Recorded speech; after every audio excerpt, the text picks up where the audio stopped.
doing today? I'm good, thank you. And it looks like they just started an SRL, so in a few seconds here we should see it come up.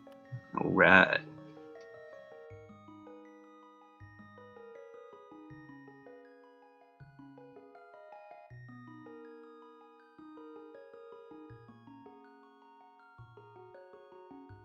Nice suite of sprites today across 4 popular titles, and they're off.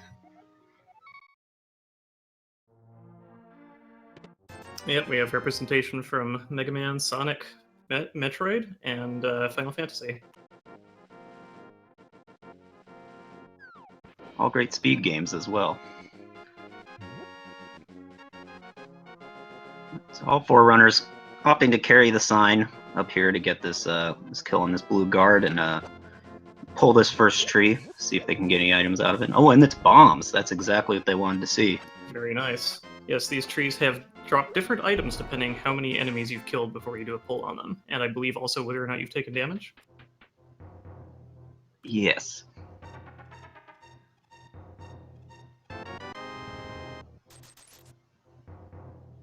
Just some rupees here in the secret passage, though. Got 20 at Uncle and 5 at the chest.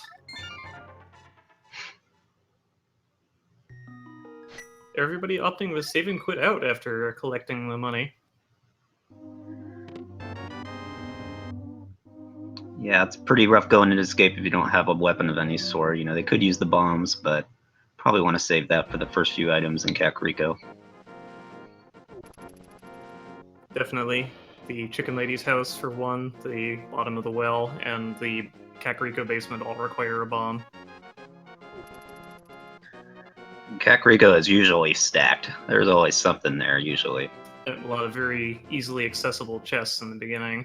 Everybody's following pretty much the same route now. They're going to head up to Lost Woods and see what they can get from the couple items that are in there.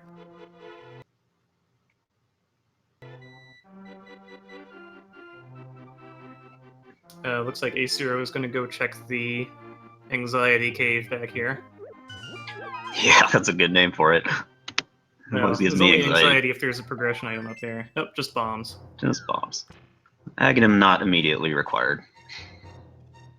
Probably not. The other location they would have to be able to reach to confirm that would be the pyramid.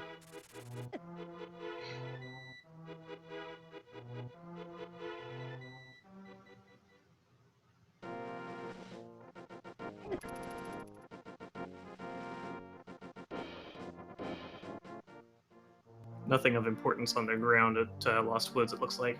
Just some arrows, I think.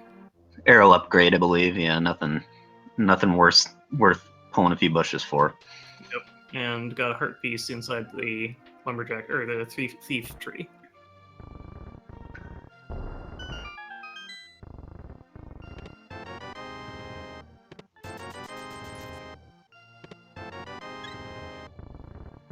Kakariko being stingy today, just some bombs and other consumables in the basement.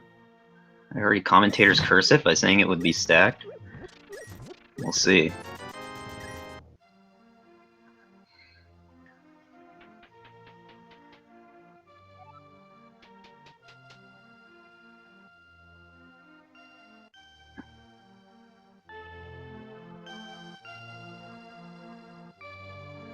Next big spot is the well. JaxusX is currently checking.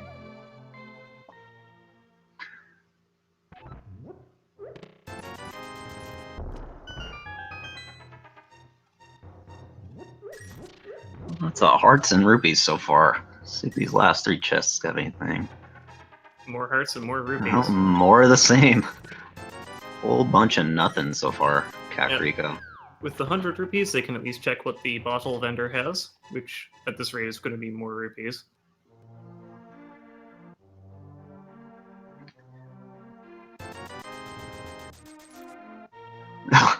Just bombs at the bottle vendor.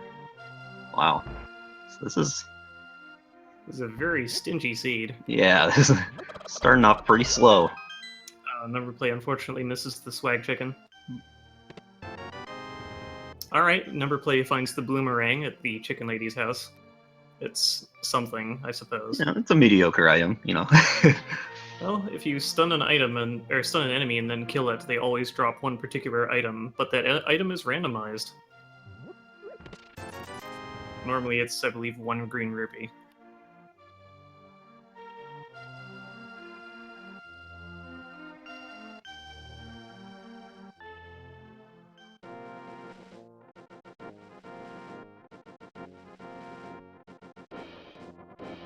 What do we have at the library?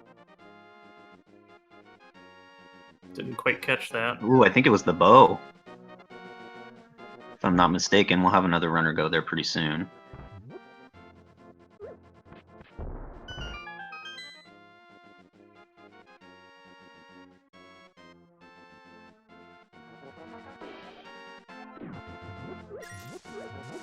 Well, that could be good or it could be bad, depending how quickly they find boots.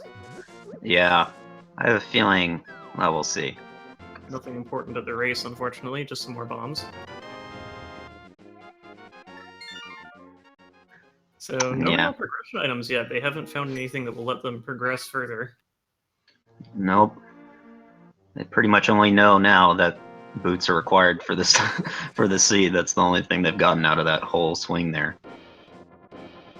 Yes, on JaxusX, you can see there that is indeed the bow. Looks like Numberplay is going to head back into Escape, while AceZer is going down to Southern Hyrule, so we're finally going to have a route divergence here. It's going to be a little tricky for our runners because the only weapon they have are bombs, so, you know, Mini Moldorm Cave as well as Escape are not as straightforward as they should be when all you've got is bombs to fight with.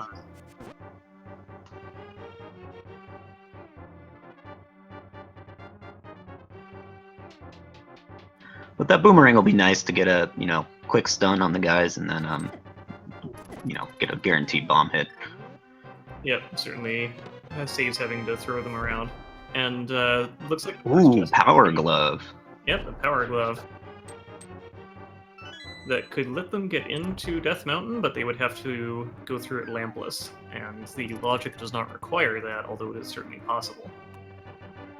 Yeah, and that Power Glove also opens up the back of Escape, guaranteed, regardless of where the key drop is. Yep, they can get in through the graveyard if they need to.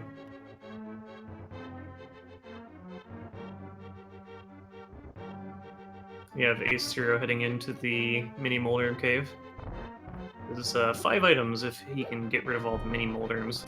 But as you can see, they're pretty dodgy. Oh, they're so trolly.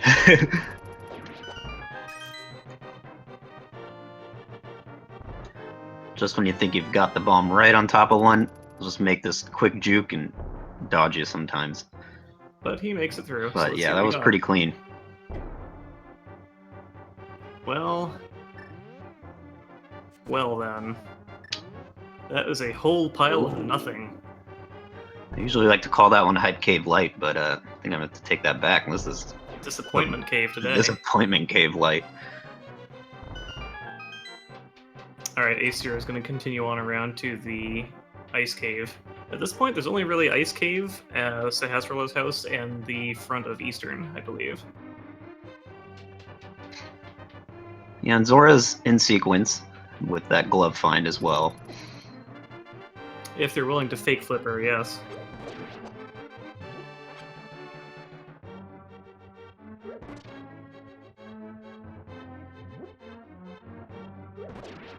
Numberplay here about to check the chest in Zelda's cell. 1 arrow! Validation. We have a run, folks, officially.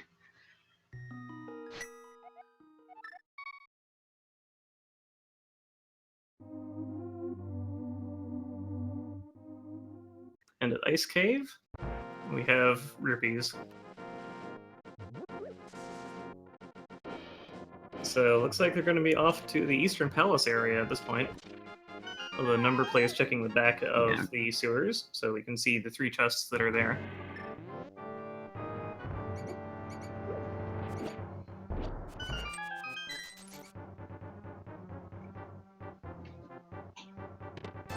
Jaxus does Fat stack of rupees. Nice. So Numberplay poised to go get Zora. That ends up being the item with that big fat stack of rupees. So that fits into their route nicely if they end up deciding to go south here. But looks like Numberplay is going to head for Eastern Palace, just like ZombiePunk. Yep, they got 3 items at the back of Sahasrah's house, and I believe 5 in Eastern, potentially? Or is that too many? Ooh, the flute in the back of Sahasrah. AceZer picking up the flute. Wow. That can open up a couple things. They can get to Death Mountain now without having to go through the Dark Cat Cave.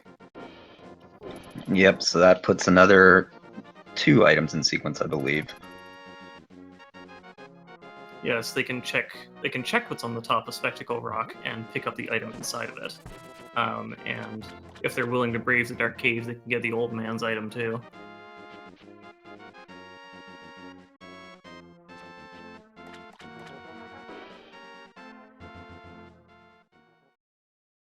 Oh, we had a map check there from ZombiePunk. It looks like Eastern is a crystal.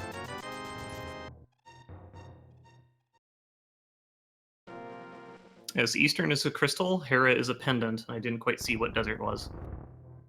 Tower of Hera is their red pendant.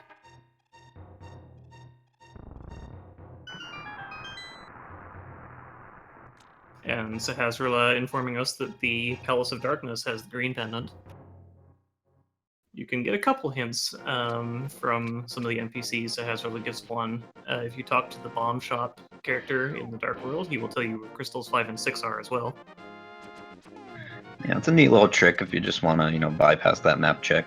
Some people remember it a little bit easier too when they've seen Sahasrahla tell them. It's handy to know if it's in the Dark World somewhere. It's also handy in Key Sanity, but doesn't apply here.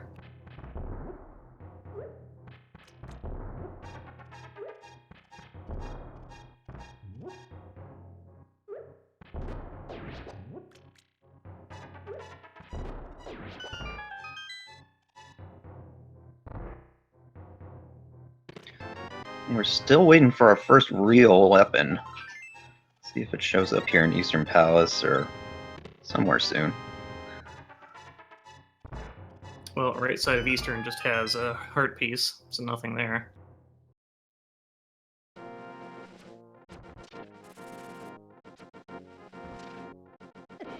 And the west side of it just has the compass, so even less. And a burrito in the big chest. Wow, really?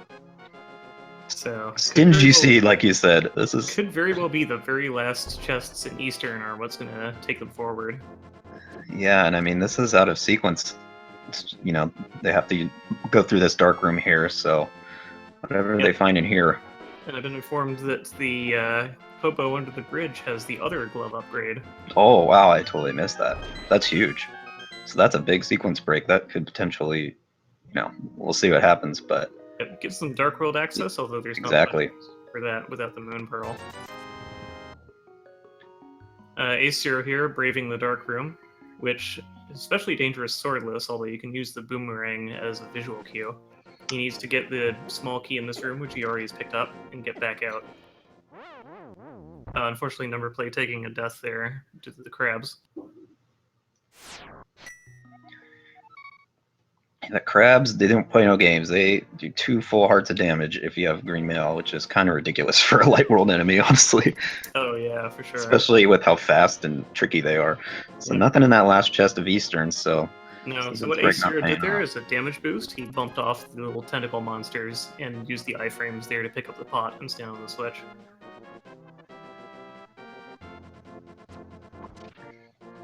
Jax is here about to check Agana's cave.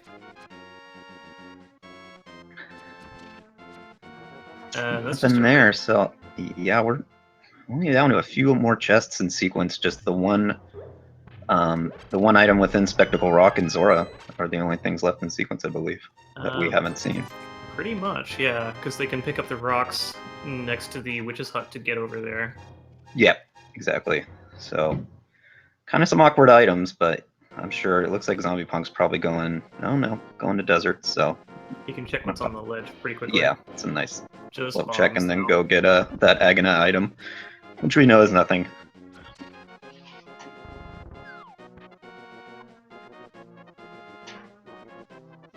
Yeah, at this point it has to be Spectacle Rock or Zora.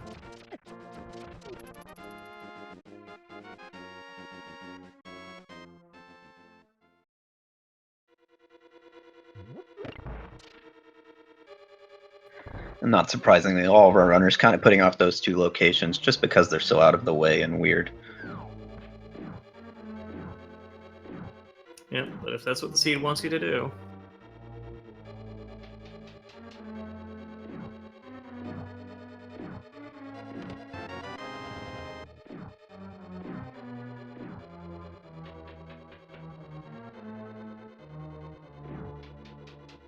Okay, ZombiePunk heading up to Death Mountain here, so you're seeing some new locations.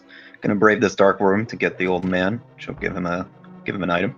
Yeah, this one's not too bad. There's only some bats in here. You can typically hug the walls to get through. But, Definitely tricky without sword, but yeah, that Boomo location, as I've heard it called, is pretty pretty clutch. Yeah, bounce it off the walls, find out where you're going.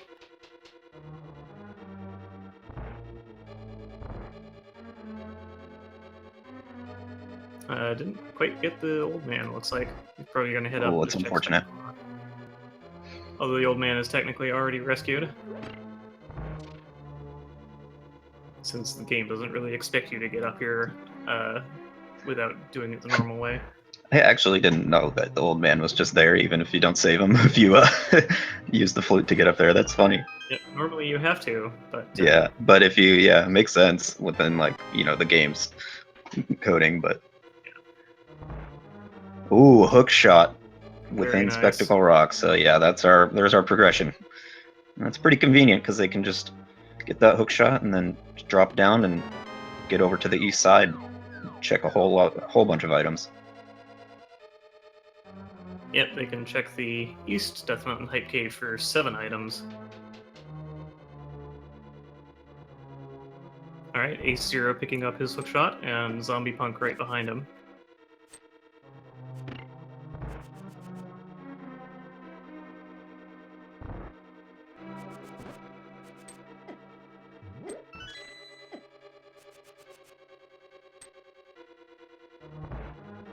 At least the hookshot can serve as a weapon. You see here it one-shots the mini moldworms. Yeah, the hookshot's an excellent item, honestly. It can do so much. It's great for movement. It can at least stun enemies and then, kill several of them, so it's a nice item to have. And while it's extended, you're actually invincible, which is exploitable. Yeah, iframes. It's probably the best item in the game, utility-wise. It can do all sorts of stuff. Alright, we have AceZer making a play over to the east side Death Mountain. Hopefully there's something here. Yeah, this is where things could potentially get interesting. With that sequence break to the second glove, you got to think like that could potentially skip an Ganon play depending on what items end up being in here, basically. Indeed, and they can get to the Dark World here.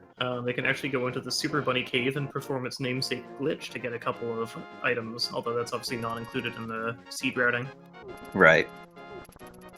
Oh, ZombiePunk getting dead rocked right through the middle of that pathway there. Happens to everybody. Yep. Alright, well, got a red potion for AceZer and the blue mail. Bottle, kind of a fetch quest at this point. Fat stack of rupees, and that's it. And some pot change. So none of that is necessarily a progression, although having the bottle means they can ask the sick kid what he has. Ooh, AceZer opting to leave here. I'm not sure AceZer checked the spiral cave. He did not. Guess kind of gambling on that location or forgetting about it, but either way, moving on to something else here. Yep, he's heading over to Kakariko. Going straight to Bottle Kid, just saying that kid's got some good items. Let's see what they are. ZombiePunk getting his blue mail and red potion as well. Ooh, just bombs at the bottle with the sick kid. ZombiePunk here attempting the bomb jump across this ledge. Nice little trick there. Saves about 15 to 20 seconds of having to fall down the pit and then come back up. So, and yeah, so we're gonna see what spiral cave is here. Yep, and JaxusX just getting the Titan's bits.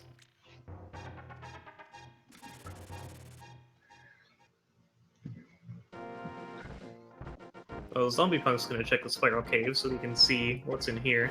Yeah, I believe we're at a 50-50 chance that this is another progression item. The old man just had 20 rupees. Bring him through the dark and 20 bucks. I would have bought a little bit more.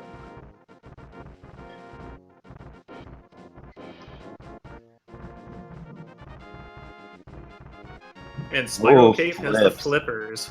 Yeah, I had a feeling something was there, so that's gonna... So now that those Titan's mitts are within the sequence again, so we'll not see any sequence break Aghanim skips or anything like that. So it kind of cleans up the run a little bit. Yeah. So now we're really just looking for that Moon Pearl. So yes, ZombiePunk has the flippers now, and AceZer is probably going to be kicking himself once he finds them.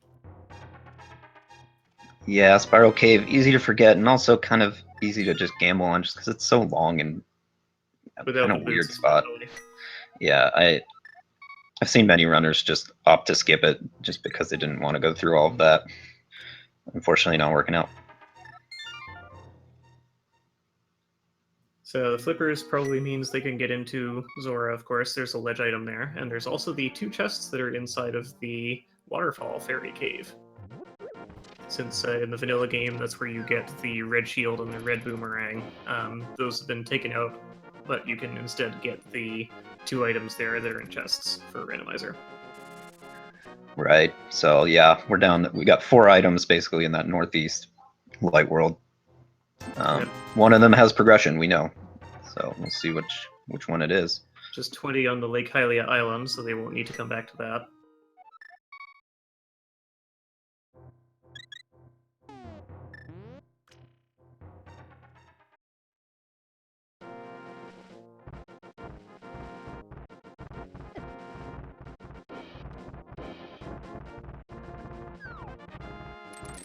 JaxusX taking the kind of vanilla route to get here to the Zora area. Unfortunately, no flippers.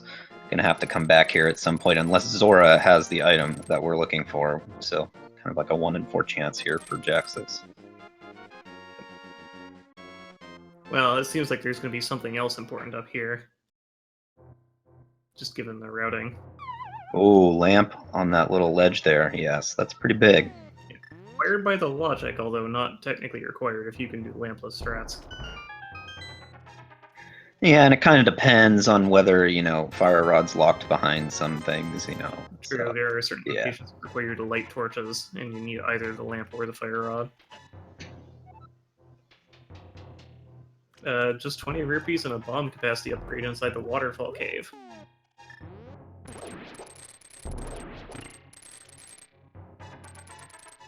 Just bombs at Zora, so yeah.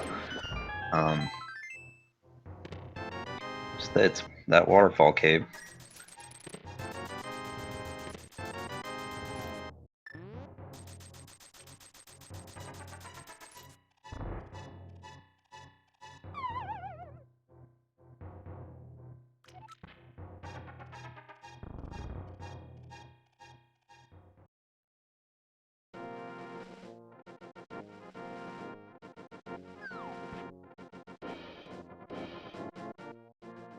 So, I guess that means that the next progression item in sequence is the lamp. What does that open up?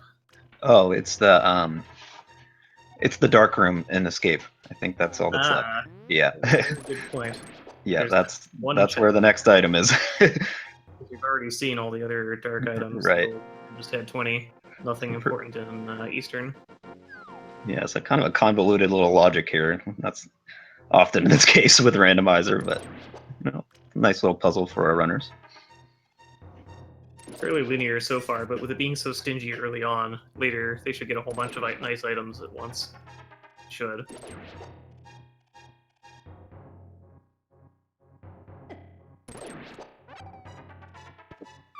So I'm thinking it's got to be the Moon Pearl there, right? I think. You think it's a fetch quest item maybe or something? What are you thinking? Could be the mushroom, yeah, or the shovel. We already know it's not the bow. Maybe the book, because that would get them into the desert. Or maybe the boots to go get the bow to go Boots, complete yeah. Eastern. Or the mirror. And It might be the mirror. I can't remember. Yeah, I think there was one more item in Eastern Palace, so that's possible. Yeah, the remaining item is the boss drop, so they would need the bow for that. Yeah, so if it is boots in that spot, then that will make this run even more crazy.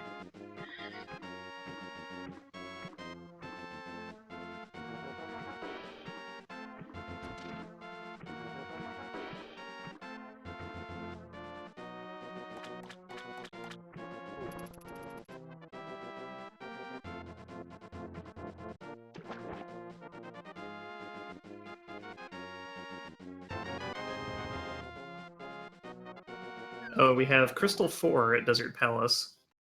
I just missed that earlier. So it means we got 2 pendant dungeons in the Dark World. Which, depending on what's at the pedestal and what's in those dungeons, they may not be required at all. We shall have to find out.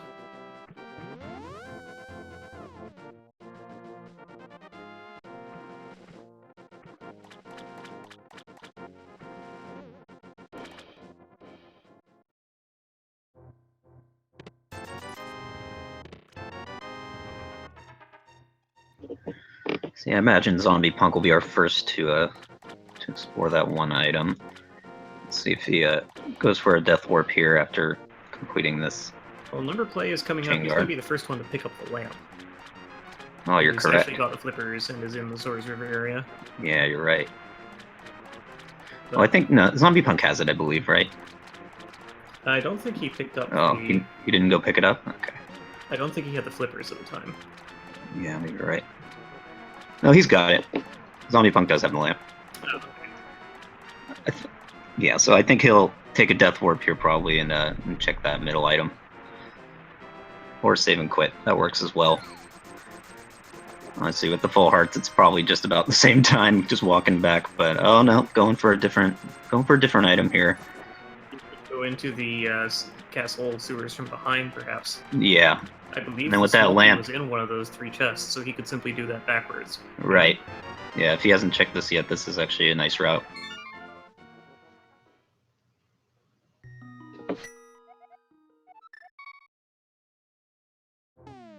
Yeah, this works out good.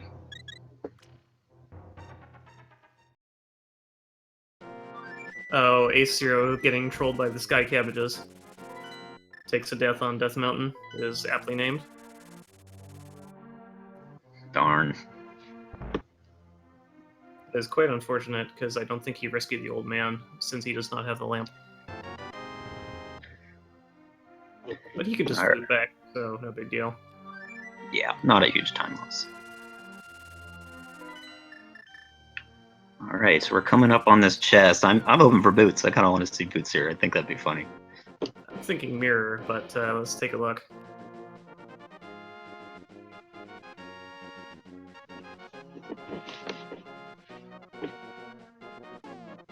While we're waiting for that, just want to talk about the mode real quick. This is open, so it's much like the standard mode, except it starts in a state where Zelda is rescued and you don't have a sword. Ooh, we have Moon Pearl. Boring a Moon Pearl. But well, that opens up quite a bit. Side of Dark Death Mountain, I believe. Yep, and it also opens up the Village of Outcasts and a significant part of the Dark World, so... We have the Titansmiths, yes. ZombiePunk with a pretty good lead here. First access to Dark World.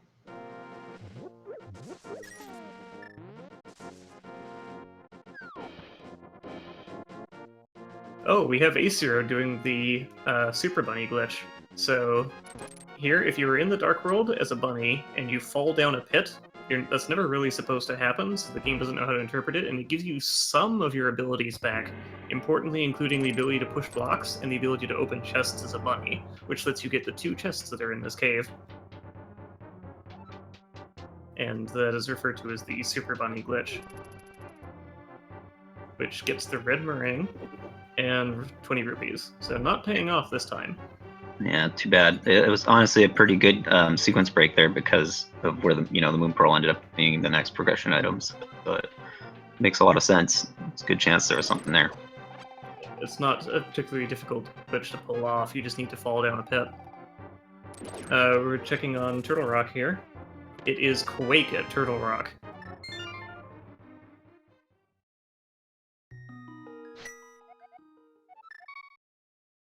ZombiePunk going to the Village of Outcasts area. I'm gonna make their way through that West Dark World there to see if they decide. Good Looks like they're going into Skullwoods. It's a pretty good play. Heading into Skullwoods area.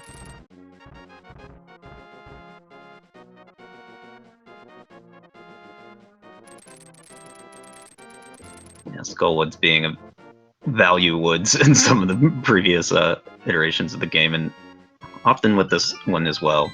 So.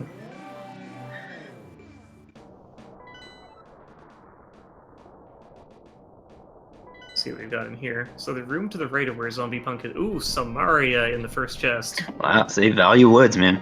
Value woods indeed. The room to the right of where he just was, that room always has a key, because you can fall into it, and if it didn't have a key, you would potentially be locked in there and have to save and quit out. In this case, he has not found a key yet, so he's going to have to go through that room to get the key to go through the east side.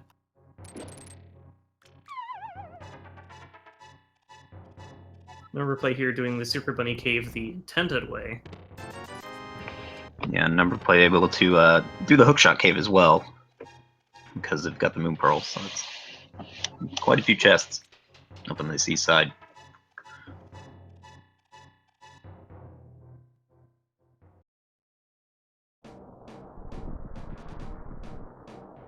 Hey, Zero here about to get his flippers. ZombiePunk is attempting another bomb jump here. You have a 2-pixel window on this one, I believe, when you're doing an upwards bomb jump. Correct. If you have the boots, you can make it 6 by bonking off the wall, but unfortunately they do not have boots. Darn. Numberplay in the hookshot cave right now. Only got a 5 arrow capacity upgrade so far.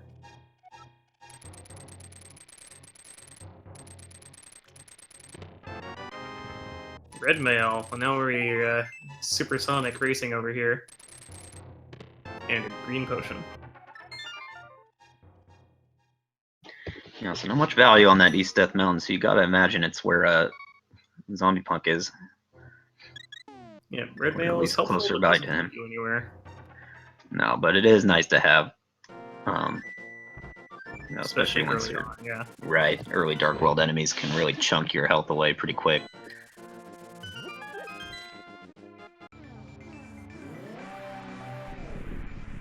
ZombiePunk here moving the statue even though he has Samaria. Probably forgot he has it. Oh, no, there we go. Yeah, Kane Samaria can come in handy in little niche places like that where you need just to put something on a switch and save you a little bit of time. Finds the you can remember that you got it. Big key chest. And opts to take a death warp out. Probably get a health refill in the process.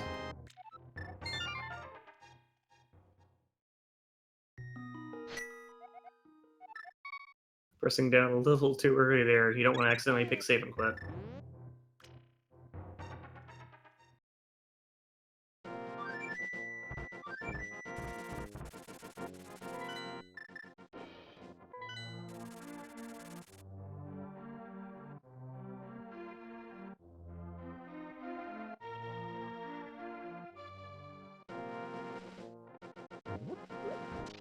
ZombiePunk is heading into the Village of Outcasts from the north, and Numberplay is portaling in.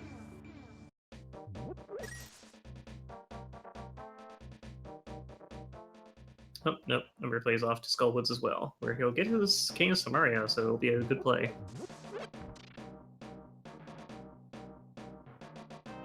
I'm still looking for that first sword, so it's a little bit risky to want to go into Thieves Town at this point. Yeah, there are 4 chests they can get, but their enemies there can be pretty nasty. Right, and with no hammer too, there's that possibility that you'll just strand one item there.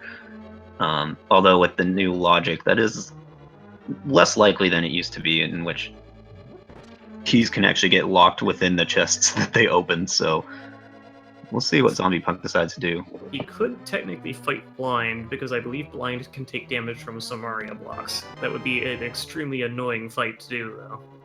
Yeah, it's actually kind of a fun fight.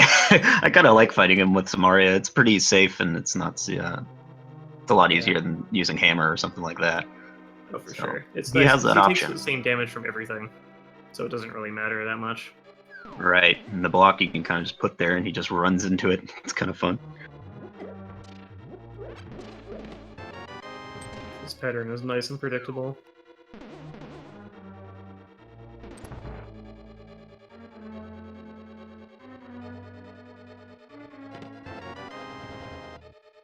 ZombiePunk here heading towards the digging game. The number of digs is random. I don't know the range on it offhand. It's 1 to 30. So I think I've only seen 30 like once or twice. As 2 this time is just a red rupee.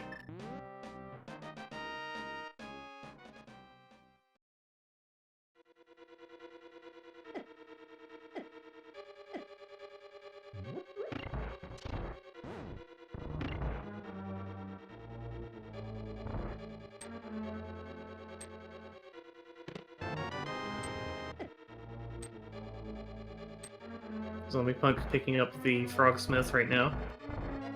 He'll be able to save and quit out back to the light world, so the fact that he doesn't have mirror isn't too much of an obstacle. Yeah, we call this the Little Froggy World Tour. Gets to see the whole Dark World instead of that one little spot he was stuck in. Tree Kid just has a piece of heart, unfortunately.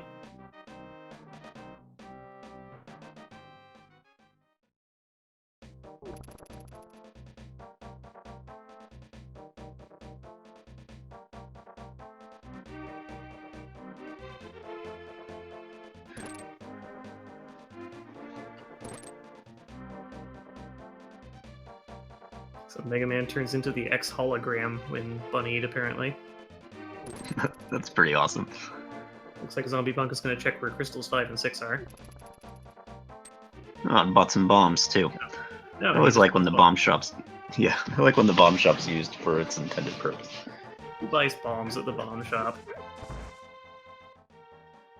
Yeah, most people just go digging under bushes. Assuming you don't end up with 30 bomb capacity. Alright, we have the final potential hype cave here. There's our sword. And the hammer. Wow. And the boots. So we Holy finally... cow, this is a real hype cave. I haven't seen this in a while.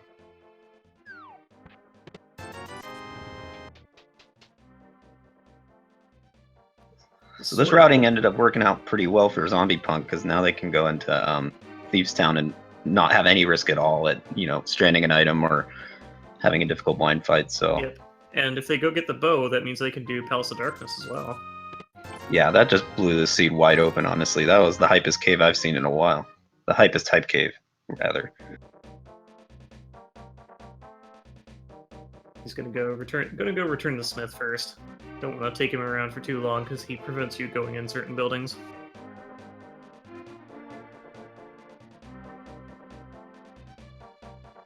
I discovered the other day that if you hit one of the Smiths with a hammer, they actually have a line of dialogue. Wow, that's cool. I actually didn't know that either. Yeah, they basically tell you, hey, this is professional work, you're gonna get it wrong. Awesome.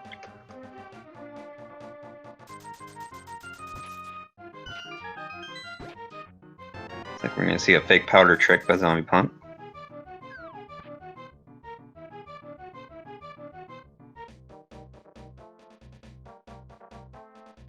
How does this one work?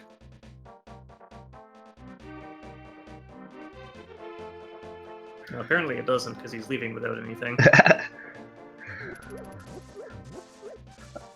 To be completely honest, I've never done the powder glitch. I'm not exactly sure how it works. I know the Cane of Samaria is required, and you have to have the mushroom, and you basically trick the game into thinking the mushroom is the magic powder, and you can sequence break that item. Yep, since they're in the same item slot.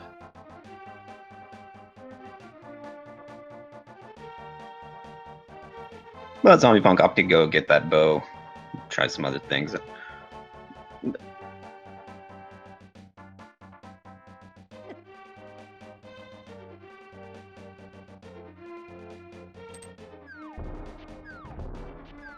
Looks like Janice is going to be fighting blind with bombs from the look of it.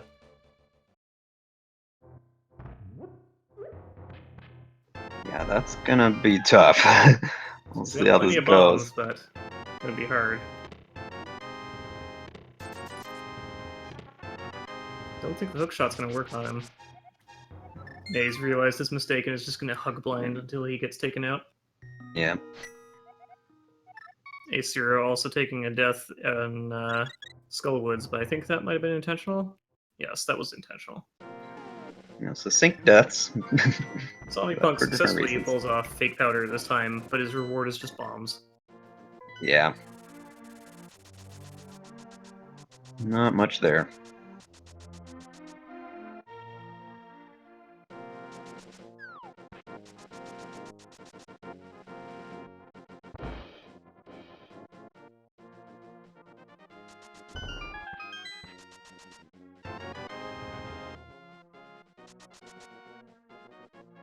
Numberplay picking up the bow from the library.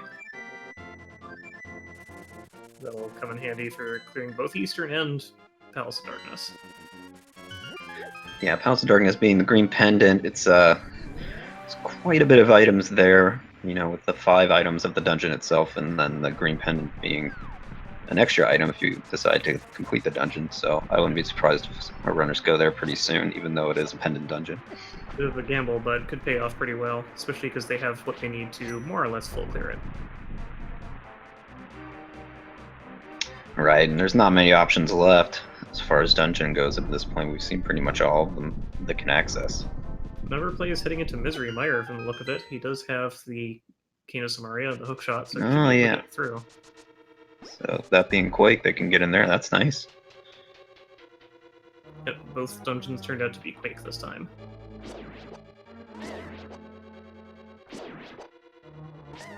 Yeah, they could go ahead and full clear it. It will be a little bit tricky. Vitreous fight, not super easy when, you know, I imagine they'd opt for using the bow, but it's still kind of a tricky fight. Yeah, using the bow is definitely better than bomb strats. Yeah, bomb strats. They're pretty slow and risky. But that could work too. See what Numberplay decides.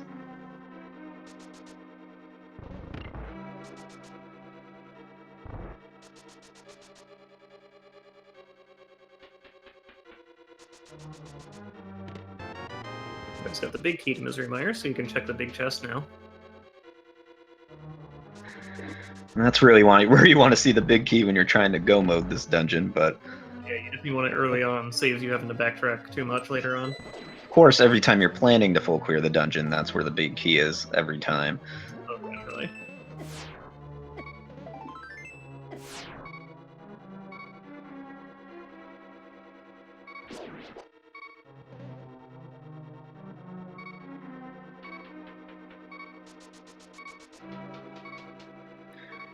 The play's going to have to be a little bit careful here. I believe they do have a potion, if I'm not mistaken. I'm not 100% sure about that. He's just going to potion up and yeah, take it safe.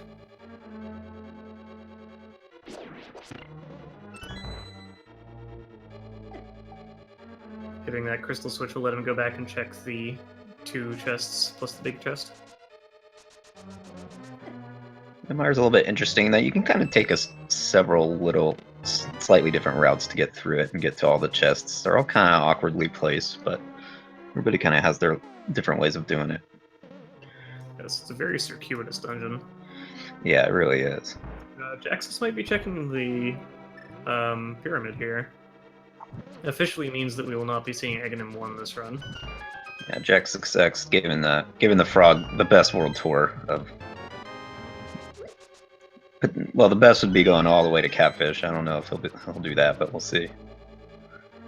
Those just an arrow upgrade. It looks like. Yeah, just 5 arrows upgrade. Not worth the time. Yeah, it looks like JaxusX giving the full world tour, and all the way to Catfish. Very nice. And Numberplay here having to do slower strats because he only has the lamp and not the fire rod. Having to light all these lanterns. Infamous room. Takes forever to get through, even if you have the fire rod. Just this animation that you just triggered is, I don't know, it's like, feels like 45 seconds. I don't know how long it actually is. But Nice to have a break though. Take a sip of water or something to give your hands a rest.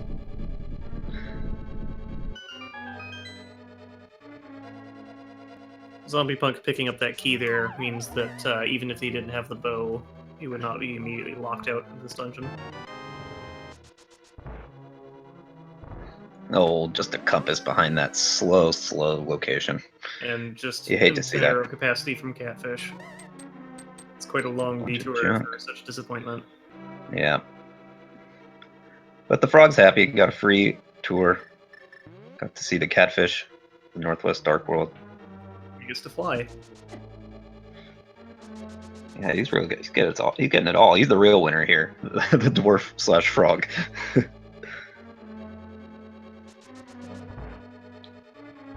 Yeah, so where's this value at? Is it in Pod? Is it in Meyer?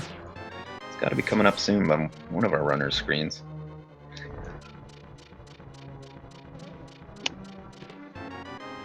Can't forget about that one chest behind the Armos Knights.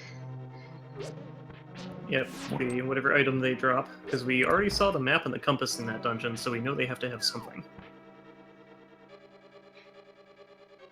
This ends the Frog World Tour, indeed.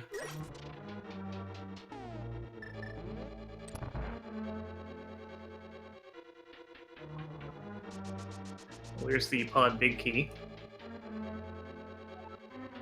Saves a little bit of backtracking. Yeah, so with no hammer, I mean, not no hammer, with no mirror, it's typically optimal to go for the hammer yump to kind of route yourself back to the boss room. But we'll see if ZombiePunk even decides to finish the dungeon or not. He was attempting the other bomb jumps, so maybe we'll see a hammer yump. It is definitely the hardest out of all the bomb jumps, though. Yeah, it's a tricky one. You've got a very tight time limit due to the collapsing floor. But it can be very helpful in situations like this where you don't have the mirror. Yep, because you can go through the wall and then continue through the dark room, grab the chest in there, and not have to backtrack. JaxusX doing the hammer dash tutorial here. If you use the boots and an item on the same frame, you can get an item dash, which in this case with the hammer lets him just run straight through these pegs. This only works on the Japanese 1.0 version of the game. Super fun little trick. Super easy too. You just press 2 buttons at the same time and very swag. And I think you can do it with a couple other items. The cane dash is an interesting one. He got the magic powder for his trouble as well. Numberplay fighting Vitreous here. Yeah, plenty of arrows, but opting to just kind of beat him down with the sword a little bit first. Only has level 1 sword though. Yeah, so it's not going to do too much damage, but yeah, this is a tough fight when you don't have the items for it. It's super easy when you do, so it's kind of a gamble to go here early almost. Yep. If he had silvers, this would be much nicer, but he just has the regular bow and arrows. JaxusX about to cash in the purple chest. What do we got here? What is in that lunchbox? Just disappointment. $5. Rocket there, man. Ooh, Numberplay down to 1 heart. This is getting hairy. Oh, you got it, Numberplay. The more eyes you kill, the more often Vitreous shoots lightning at you. But he's good now. 8 arrows for that final eye. Yeah, okay, this is gonna work out. Looks like. Yep. One of the few enemies vulnerable to silver arrows that takes more than 1 to kill. And he gets the mirror. That was a very good play by Numberplay. That's huge. So took the risky fight and it, got through it, clutched it out, and big payoff there. That opens quite a bit and makes a lot of things much more convenient, such as Palace of Darkness that ZombiePunk is in if he decides to go there. Definitely. I was seeing in the chat that somebody picked up the silvers in Pod. Silvers in Pod, wow. Not essential, but very nice to have. Yes, not possible to win the game without them, but difficult. So no progression in pod yet, but yeah, getting the silvers is really nice. It's a very nice bonus to stumble across. We have Numberplay doing the Desert Palace now, which is quite convenient because he's able to just mirror directly to it out of Misery Mire. And he'll Nice be able to routing do there. that with Pod too if he goes there. He can just mirror straight to Eastern after. Right, this mirror, it really is a huge advantage in allowing you to do those sorts of quick warps, and then also just opening up the Tower of Hera at this point too. Yep. Zombie But Punk that has been opened. Small shield out of the big chest and Pod, so no more progression, just equipment here. AceZer unfortunately falls out of Moldworm, but he can take another crack at it.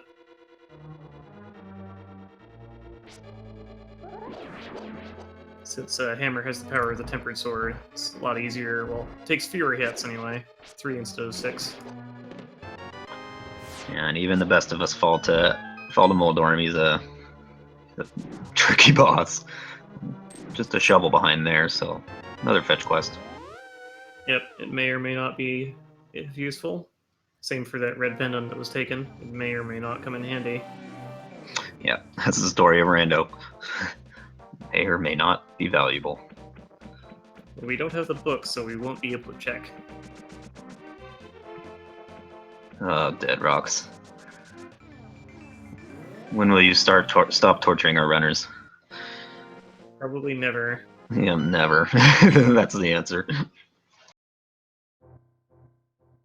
You can kill them with the magic powder, but only when they're not already stoned, which of course means they're running around trying their hardest not to get powdered.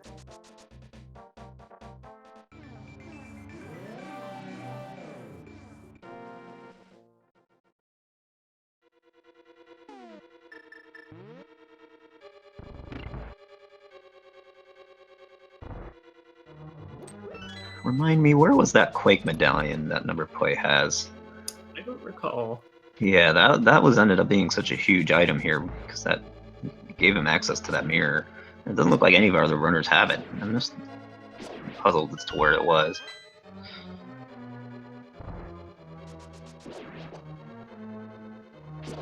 Maybe somewhere in the East Dark World area, perhaps? Oh, Quake in the Mire Shed? Oh, it was the Mire Shed. Okay, then. Gotcha. So yeah, nobody else has even gone to the Mire area. ZombiePunk here, about to take on Helmosaur King. He'll get a pendant for his efforts, but it's the green pendant, which he can turn into another item, and he's already in the right area to do that. If he, oh no, he doesn't. Unfortunately, he doesn't have the mirror, yeah. So he's gonna have to warp back to with the save and quit.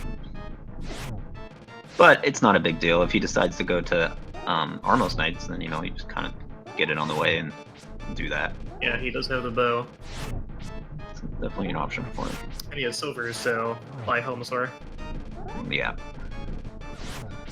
Easy money.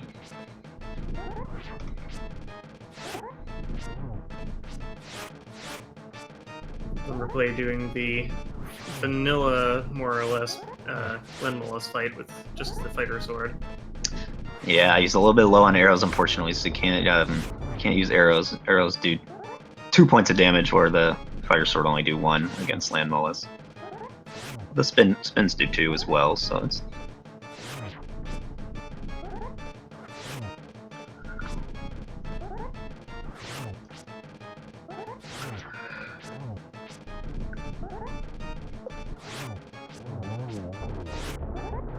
But he finishes off the last 2 at the same time, which is nice. It avoids the last phase where it sends out more rocks. Yeah. And that's Numberplay finishing off Desert and getting Crystal 4. Yep. No value there, but you got to get that crystal. So, and he did it at a very convenient time with that mirror. So.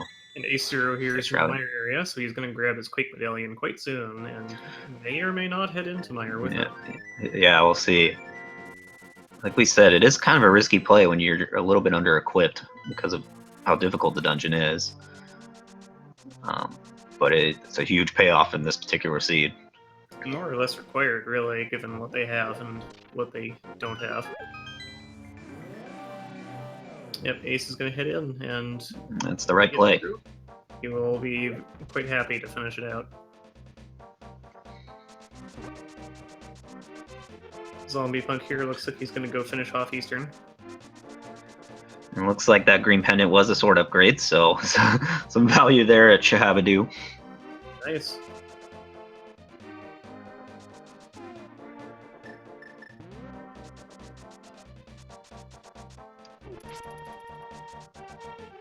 Numberplay gonna check this bonk cave since he has the boots.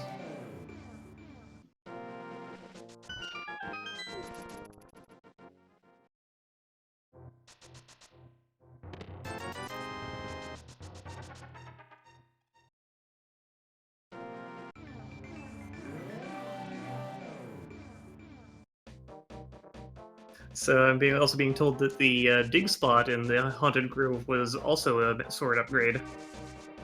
So by a very indirect route, it was indeed a Master Shovel, because they got the Master Sword from it. Wow. That is AceZer, it looks like, who has the Master Sword. Yeah, so all these sword upgrades behind fetch quests, basically. Yeah, I got one from the Green Pendant, one in the Hype Cave, which not really a fetch quest, but the last one being a shovel. And they haven't turned in the mushroom, so maybe we can go 3 for 3. Yeah, that could be our next one.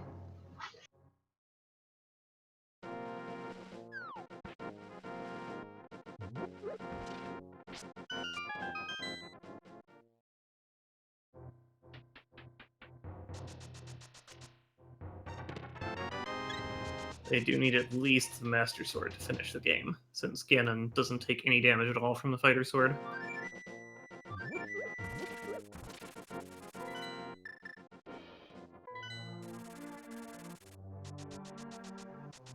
I'm trying to think of what we haven't seen yet. I guess most of what we haven't seen are these mirror-locked overworld locations.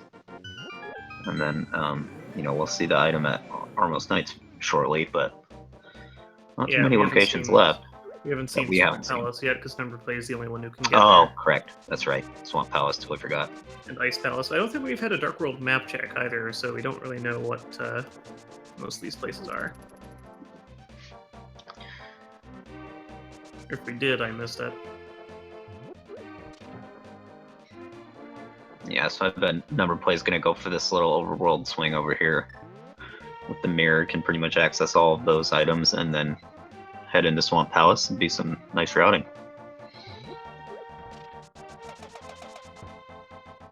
Numberplay here, taking the Frogsmith on the Hammer Dash tutorial.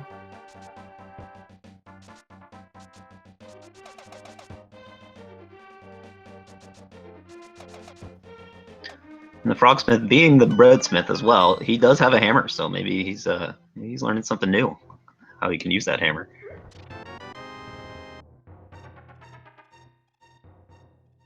Oh, okay, it looks like we have all the pendants known. The last one is at Thieves Town, from the look of it. Oh no, sorry, Tower of Hera, Palace of Darkness, and Turtle... Yeah, Thieves Town.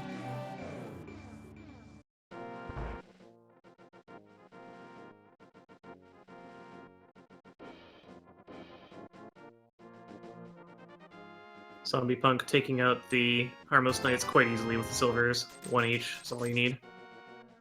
Just gets a shield upgrade for his trouble, though. And AceZer, unfortunately, taking another death. That killer masonry. Yeah, and like we were saying, Misery Mire is just not an easy dungeon. There's a lot of killers in there. Quite difficult.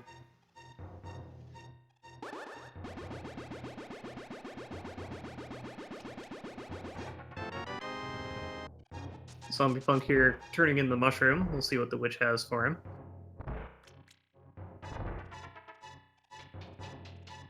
An empty bottle. Okay.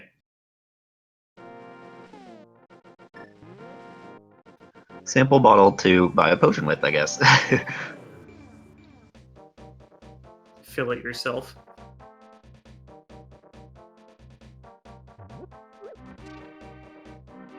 AceZer back where he was, though. That death didn't cost too much time. Once you get the key, you can just head straight over to the east or the west.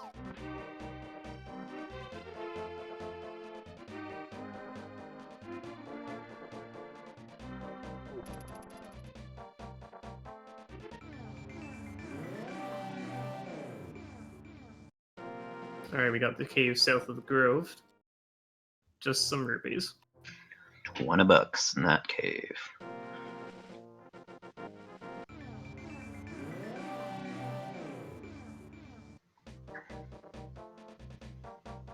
And just a heart container at the king's grave.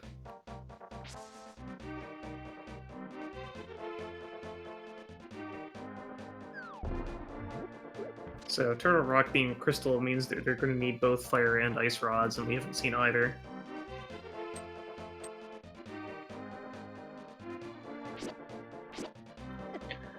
Yeah, it's looking like the value's most likely in Swamp Palace at this point.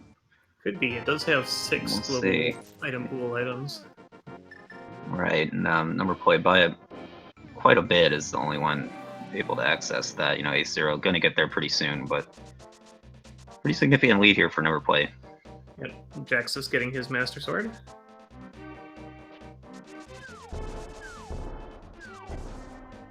Looks like ZombiePunk's heading in the right direction, so that's good.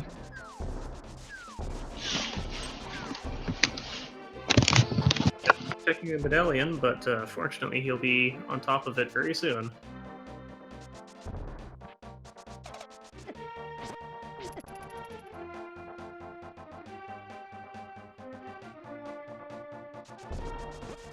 The Numberplay opting to just bypass Swamp and go check some more overworld chests here.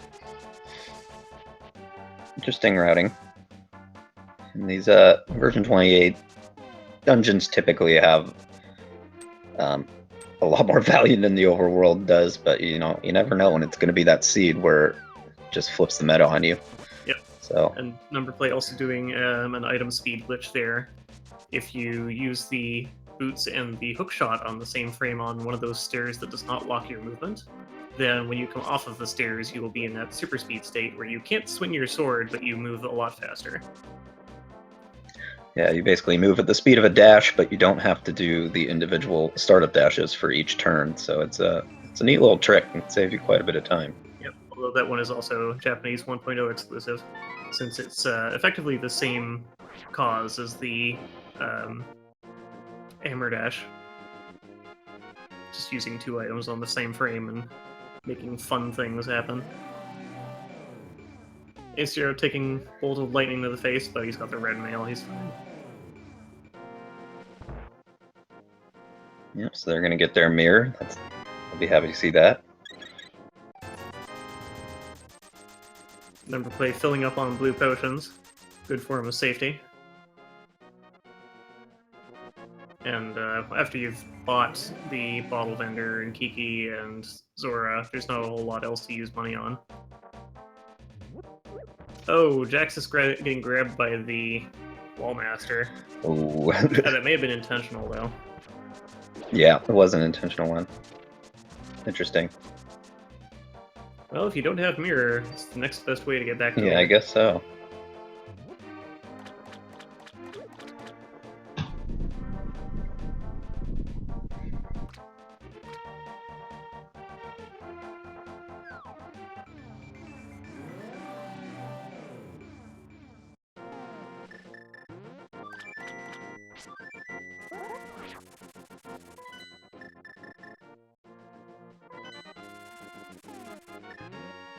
Numberplay heading to the Palace of Darkness area. Ooh, kind of unfortunate for them at this point. We know Palace of Darkness really doesn't have any value other than, you know, silver arrows and sword upgrade if you complete it, but... And a shield upgrade too, but it's yeah, all just equipment. This is kind of closing in a bit now. This could be a catch-up point for AceZer or ZombiePunk if they head straight to Swamp Palace. You know, and there ends up being a value there. So he'll be getting his mirror soon, and AceZer just got his. So yeah, so Numberplay's lead is vanishing. It's definitely converging a bit.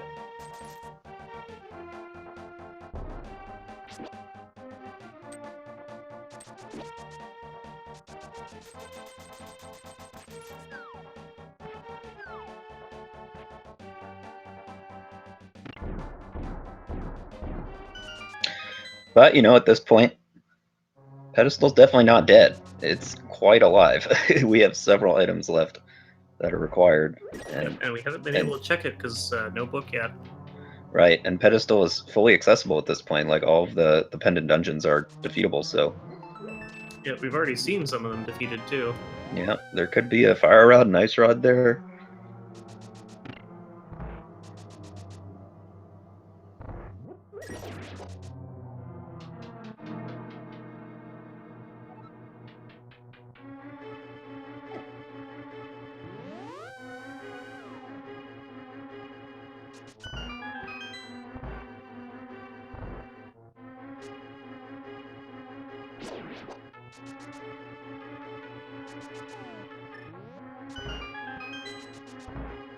Oh, we're just retreading old ground here. If you're watching this and you're interested, these races are being held 3 times a day for the foreseeable future. I believe they'll be turning it down soon, but these races are open to everybody of any skill level. So if you think it's fun, don't hesitate to join in. Yeah, and even if there isn't a scheduled daily race on Speed Gaming, there's always races going on Speedruns Live, so it's a great community to be a part of and just really easy to get into.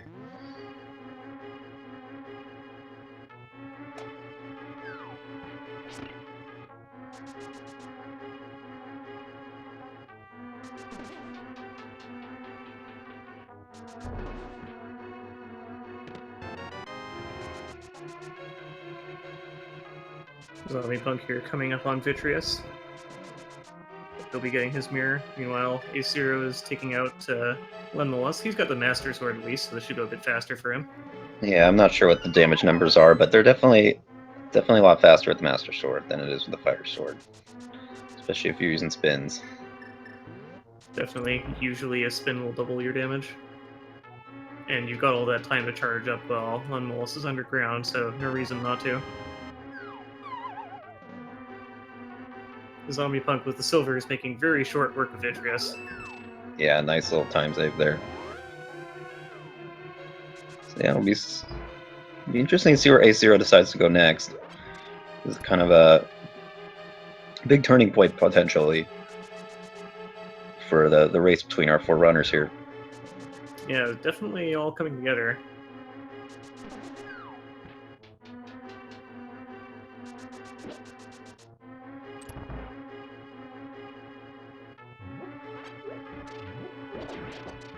Oh, AceZer also opting for Palace of Darkness. That's just looking like the most attractive play to our runners, I guess. No, it's 5 items, and so Yep, with makes what sense. they know at the time, it's not a bad move. Right. We just happen to know otherwise. Totally makes sense. So, but with that, you got to figure ZombiePunk's probably in the lead at this point because he's already done that. So he knows that it's pretty much just Swamp Palace at this point, unless he just opts for Overworld. And although they could get to Ice Palace, they can't get past the first room without either Bombos or the Fire Rod, so I think it's just pretty much looking like Swamp Palace is the way to go. Yeah. So it's really just which of our runners ends up going there first. Well, 3 of them have the mirror, could be any of them, and Jaxus may head over to Meyer soon. He's running out of places to look that aren't hit. He's got silvers though, so Armos Knights won't be much trouble for him either.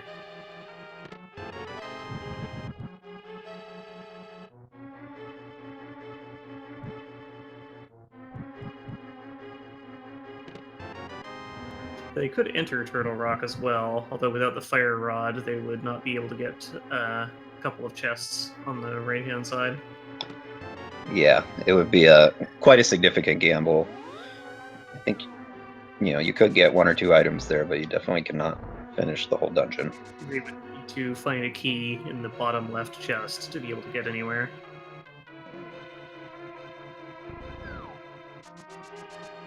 So yeah, we can't count that out. That'd be pretty trolly. They're also a lot better equipped to handle Thieves Town. I don't think anybody has cleared it out yet, but now that they have the hammer and a sword, it would be pretty easy to go through. Oh, that's true. I don't think we've actually seen a blind kill yet. So I saw an attempt, but yeah, I don't know if he has an item hidden behind him or not. I wasn't counting.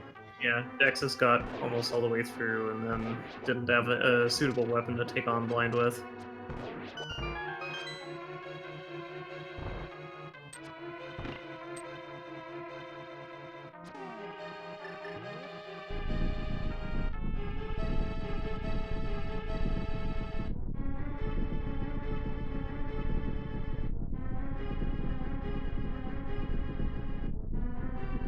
Question chat, is blind ped required a possibility in the logic? It's possible. Can't really guarantee it, but it's a thing that might happen because it's accessible. Yeah, you do not need to have the book to pull the pedestal, so blind pulls, they happen here and there. Sometimes the book's behind the pedestal, you know, you never know.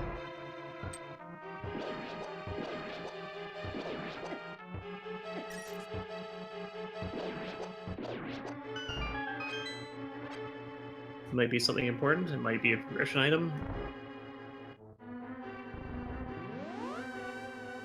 Or it could just be 20 rupees, which is what it usually is. Because there's just so many of those in the item pool. Yeah, 20 rupees is usually what everything is, just because it's the most common item. Yep.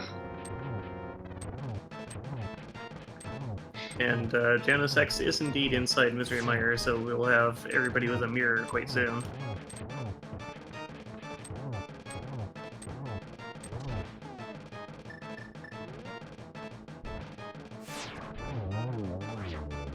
Excellent snipe by Numberplay. Yeah, this is really close. I have a feeling we're going to see Numberplay and ZombiePunk hitting into Swamp Palace at virtually the same time.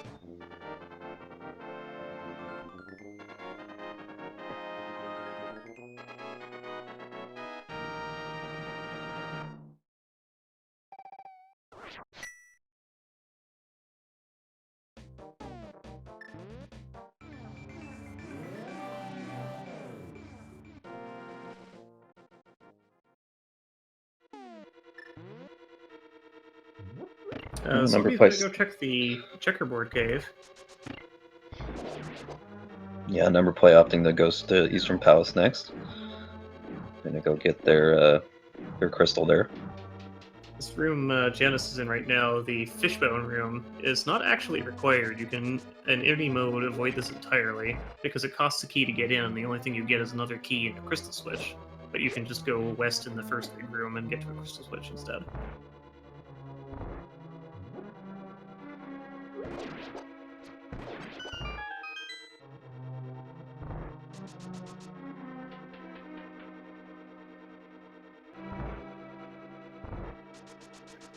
Oh man, ZombiePunk's still not going to Swamp.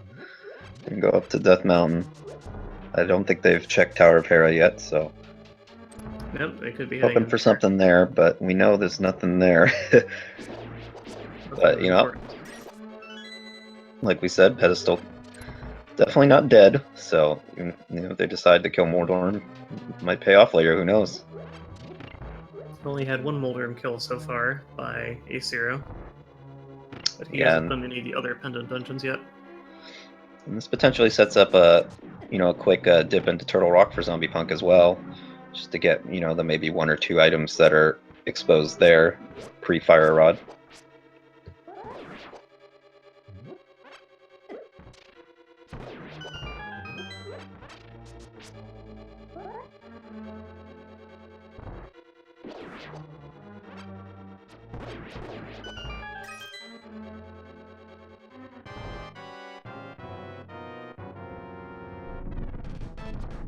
Don't blink or you'll miss the Armos Knights.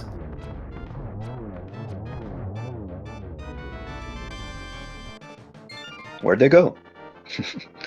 Yeah. They're there a second ago. Silver Arrows just lay waste to most of the bosses in this game. So pretty much. It's only Mothula and Cold Stare and Argus that are immune to them. Yeah, and even Argus you can use it on that last phase, so yeah, that helps. They come in handy quite a bit. And I don't think you can use it on Trinex either. No. It's about half the bosses, I think. Yeah, well, pretty much all the... Well, no, not Moldorm, but the other Light World bosses are vulnerable to it. And of course, it helps speed up the Ganon fight considerably. It's just 4 silver arrows instead of 12 tempered sword spins. So Numberplay getting their sword, I imagine they must be going to Swamp Palace, right? That's gotta be the next spot for them. Nope.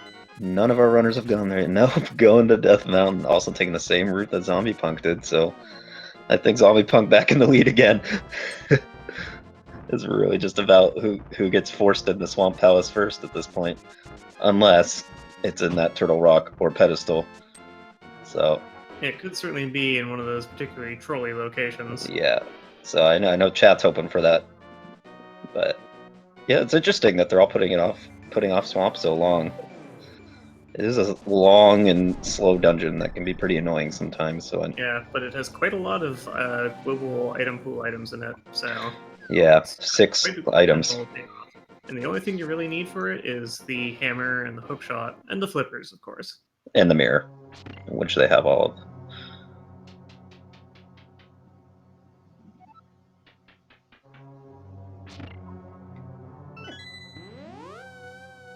I'm kind of hoping at this point that I eat my words and that it end up being in like Turtle Rock or something. Can't Be do nutty. anything about Ice Palace right now. I was seeing that question in the chat because they need either Bumbos or the Fire Rod to get in there. Since you need to kill the Freezor in the first room.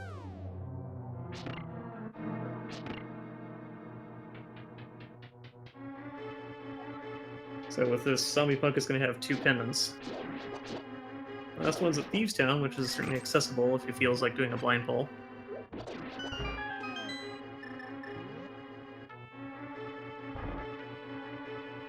Nobody has checked the graveyard ledge either, and I don't remember anybody checking the ledge of Bumper Cave either. And there are I also don't the think tablets, so. because we haven't found the book.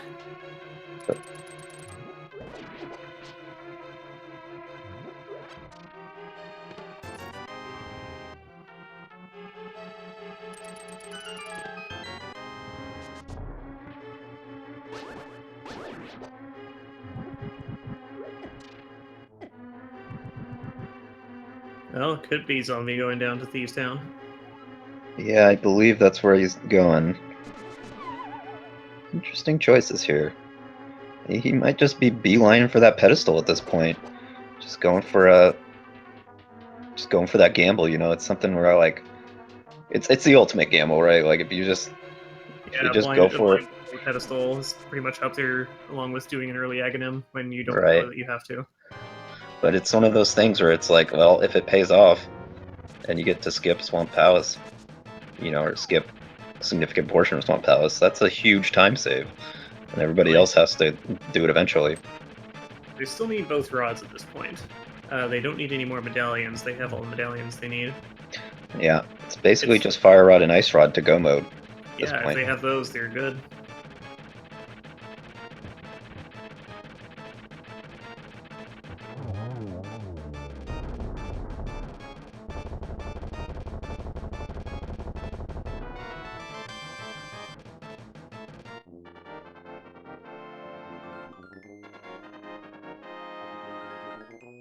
Numberplay getting their shovel.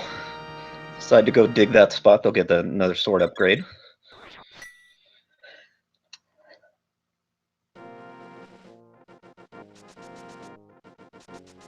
Let's see where they go next. No, going to the east side. So yeah, maybe we'll see a Turtle Rock dip here. That might pay off, but it's pretty unlikely. Sure would be interesting if something was there. We just got a heart container on the floating island, so no need to go all the way through Shot Cave for that. Nope, change his mind. Gotta be Swamp at this point, right? He's thinking it over. There we go. You're just avoiding Swamp Palace like the plague. He's gonna go check what that shovel gets him, and it's not a progression item, but it'll be useful. Yeah, tempered swords. Everybody's happy to see that, because that basically just makes the rest of the run so much easier. Oh yeah, makes the Ganon fight much faster. Yeah.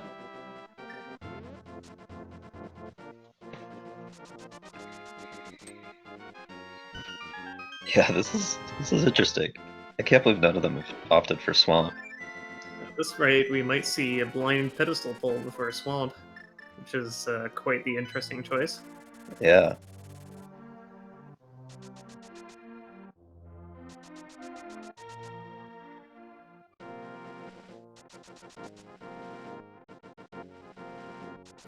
Maybe AceZer is heading down to Swamp? Looks like it. That's gonna put him in the lead, most likely. Yeah, probably. Barring a trolley location progression item. But yeah, you gotta figure at this point. 6 items in Swamp Palace, it's gotta be there. We haven't seen it yet. More or less. And there's a chance it could be something else, it could be something on the pedestal, but statistically, it's gonna be in Swamp.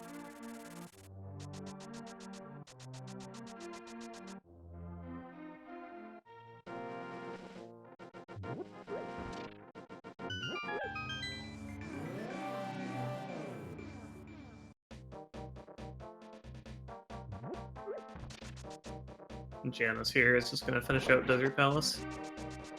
Might as well get a crystal for it. It's generally a good idea to finish crystal dungeons that you have everything for.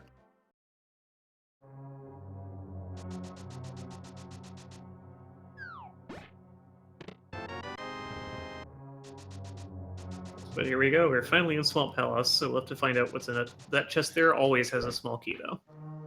Yeah, and likewise we're gonna see, I think, this is the first time we're gonna see what Blind has behind him. Yes, nobody else has finished him yet. Bunch of new locations popping up finally. There's the Samaria block strats.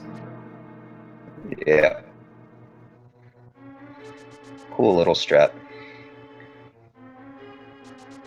AceZer with a rather nice damage boost into the bomb explosion, getting his 4th bottle. Or, sorry, his 3rd bottle. He doesn't have the last one yet. But it's the last one that we've seen. Oh, Blind had one of the rods. It looked like the fire rod. Yep, that is the fire rod. Wow. Jaxus So Blind holding the value in the end. That's huge. Yeah, that opens So, and ice. Or sorry, Skullwoods and ice. so I eat my words. Swamp Palace probably not the right play at this point. I mean, there could be an ice rod in there, but No, Swamp Palace is still required. It's got a crystal. Right, but and go moding Swamp Palace is so much faster than not go moding it. Well, they don't have the ice rod yet, though. Yeah, exactly. So, but that fire rod opens up quite a few locations. You know, that opens up Skullwoods and then pretty much all of Turtle Rock. So if the ice rod's there, you know, it's a whole nother option that we're seeing at this point. Yeah, Turtle Rock has a whole bunch of items. Also, the Mimic Cave could be there. This is kind of working out for ZombiePunk because ZombiePunk gets to finish Skullwoods and then mirror to the light world and blind pull that pedestal. Yep, potentially puts him in the lead unless AceZer finds something spectacular here. If he finds the ice rod here in Swamp, that would kind of put them even.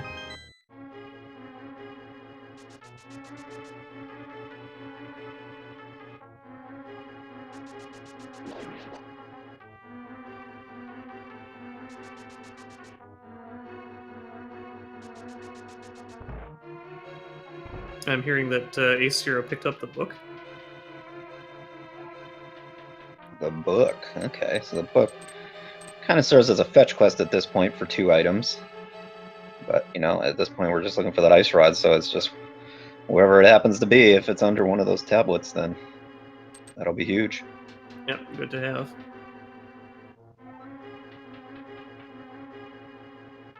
Definitely better to have it and not need it than to need it and not have it. Exactly. I hate Ice Rod Go mode so much. It just stresses me out just thinking about it. Oh yeah, because it can be anywhere, because it's not required for anything except Trinex. Right, so it's like, do you just completely 100% the game before going into Turtle Rock, or or what point do you gamble on it? It's always just such a tough decision to make. Yep. And Jax is here in Swamp Palace as well. ZombiePunk very nearly getting grabbed out of that pit by the Wallmaster. That's one of the bad Japanese 1.0 exclusive glitches where you can still be damaged and grabbed out of pits as you're falling down them.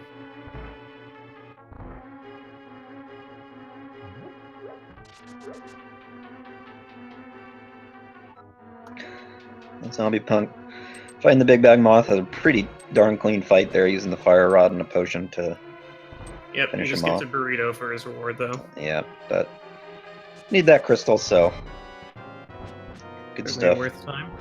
I believe there's one more item here, if I'm not mistaken. I think he will go back into that final section of Skull Woods. Not sure though. No, okay, there has probably already got both items. Yeah, here's the pedestal. Alright, what we got? Chat's favorite location. What are we gonna see? Got some fireworks. They'll go along with it. ZombiePunk knows all about the blind pole hype. Board.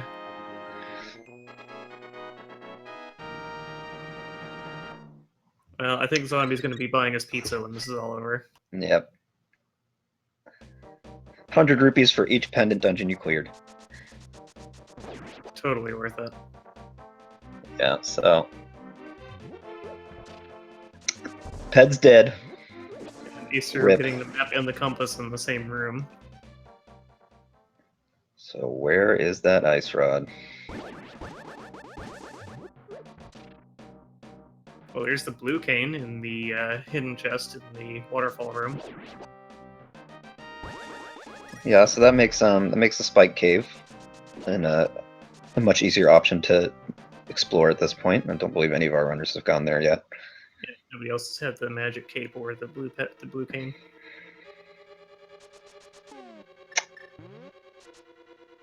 This room that Jaxus is in, you can't actually Samaria that particular switch because the block despawns as soon as it goes off screen.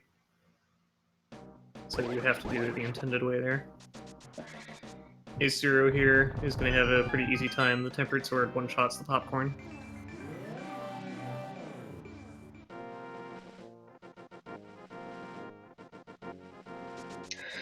So yeah, lots and lots of locations left with only one item to go. Oh, we got another blind pull from Numberplay.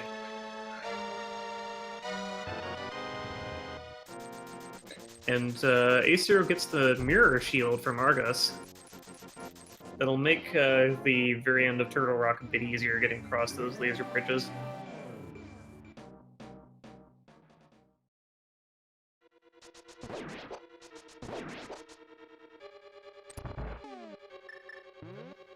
That's actually a good point from the chat. It looked there like the swamp big key was in the big chest, which can happen there because you don't need the big key to get into Argus's room. And I believe the only other dungeon that can happen in is Skullwoods. It can also happen in Thieves' Town as well, I believe. But, No, I think you need the big key. oh yeah. Not the big key. You're right. Sorry. Skullwoods. You're right. It's the only other one. But yeah, kind of a new addition to this. That's as of to our most recent I patch. think. Yeah. That keys can be actually completely inaccessible because they're in the. Yeah. They're not required, so. Sucks if you want to do 100% for some reason. Jaxus here having to hit the popcorn twice because he only has the Master Sword.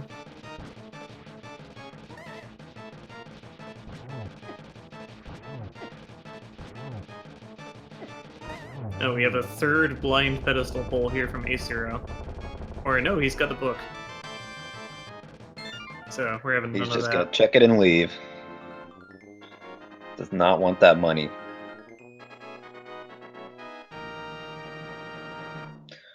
So what do you think, Code Lizard? Where's this ice rod at? What's your guess? Well, let's see. It's pretty much going to be somewhere around Turtle Rock at this point, or it could be one of the tablets. Or it could be an ice palace, actually. Yeah, that's what I was thinking. I'm thinking that the vanilla big key chest and ice palace will have the ice rod.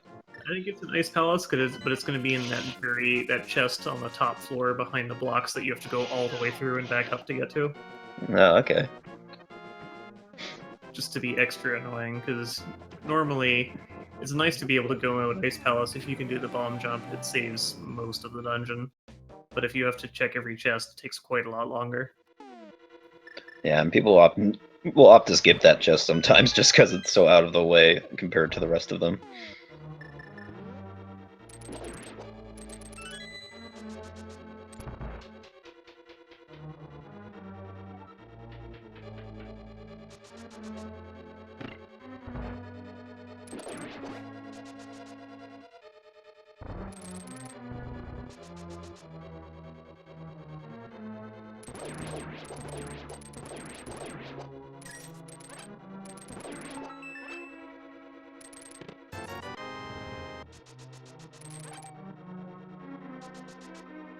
Because the ice in here is quite a lot easier to deal with when you have the boots. You can just stop yourself.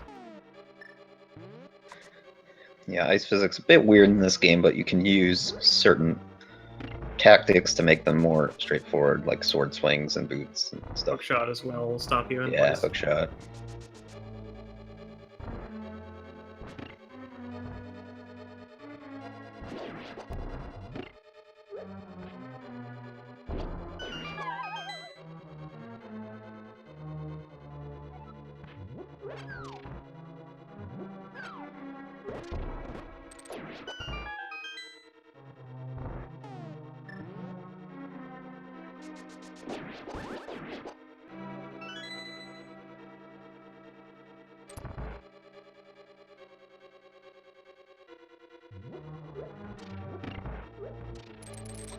Numberplay opting to just not do the infamous Ice Palace bomb jump.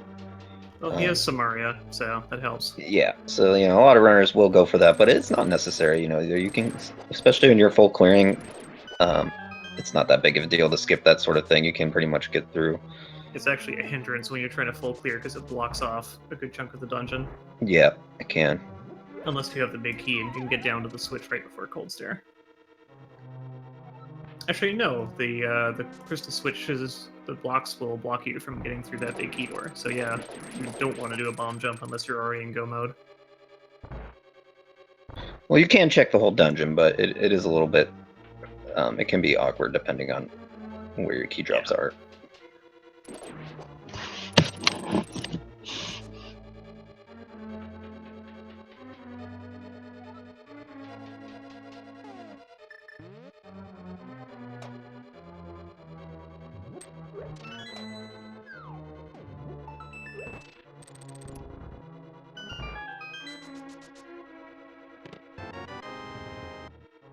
The Bombos tablet just had 20 rupees, though. Yep, so book only has one more chance of value, really. Well, it did save AceZer from blind pull. Oh, there's the fourth sword in the top chest of Ice Palace. So Numberplay rolling with the butter sword now. He's going to have quite an easy Ganon fight once he gets to it. Yep, especially saves time on that first phase again.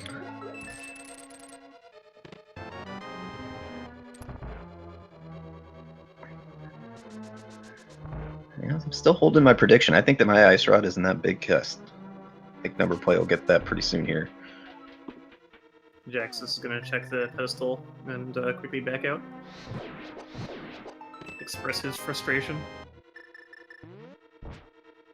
That might be a bad thing for him, though, because he might put off doing Thieves Town. Yeah, I think AceZero's kind of fallen down that rabbit hole as well. Definitely.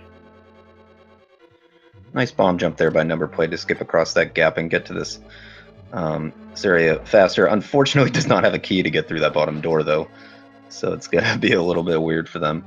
Yeah, just probably going to go back in. And I believe that, well, the small key could be in the big chest here, or it could be at Cold Stare.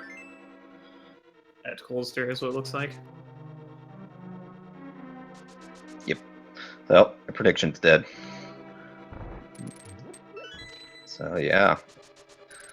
Getting closer and closer to it being Ice Rod and Turtle Rock, which is just the last thing what you want to see as a runner. Yeah. Go to Turtle Rock without it, but sometimes you have to. Or it can be in the Mimic Cave, which is essentially a part of Turtle Rock. Yeah, just basically Turtle Rock.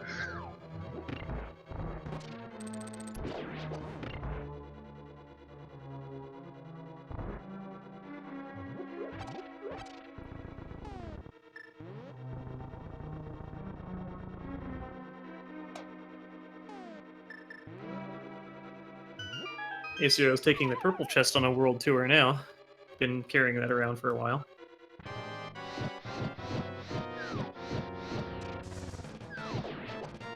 We're probably going to take on Cold Stare, but he's got red mail. This should be pretty easy. Yeah, and with Butter Sword, it only takes 3. 3 hits and a spin, so it's pretty free. Yeah, this is a perfect fight.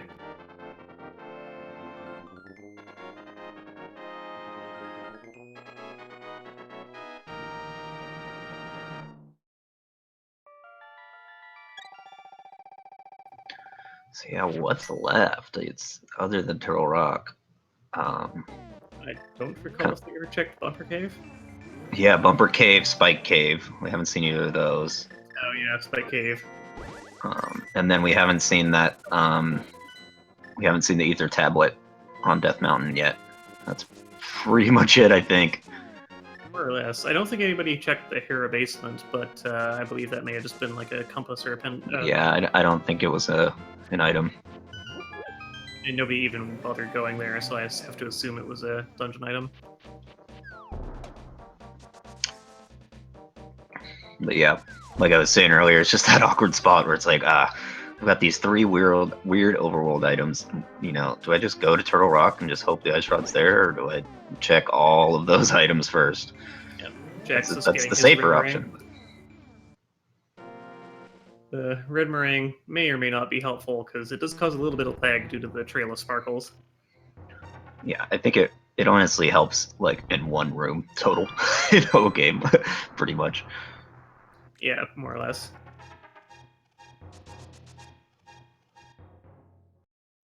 Can save you an arrow sometimes, but otherwise not essential. Jaxus is in the Turtle Rock area. He can see that he has the right medallion for it. Gonna go check Shot Cave first, though. Yeah, might be prudent just to take a little dip in there and see what's going on. It doesn't take too long. And check the Ether Tablet here. And also just a red rupee.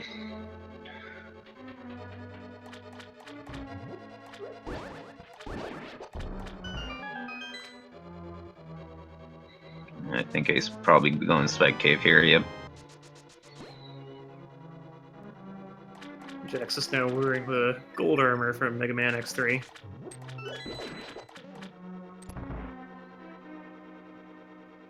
Some really nice creativity that went into all these sprites. I really like them. Definitely.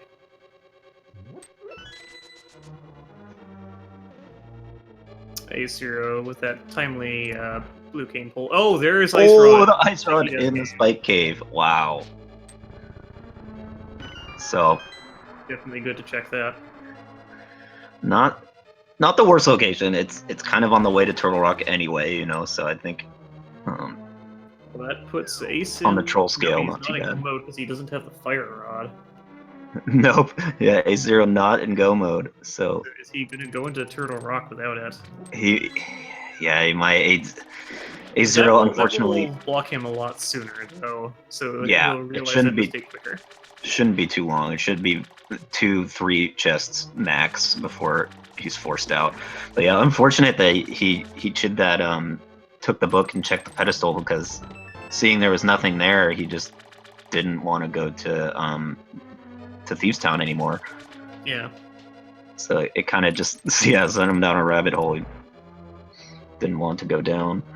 But ironically, AceZer the first to find the Ice Rod. So funny how the randos work out like that. Yeah, that means we know where everything is. It's just a matter of finding out which of the runners is in that same location first. Yep. Stream is officially in no mode. Indeed.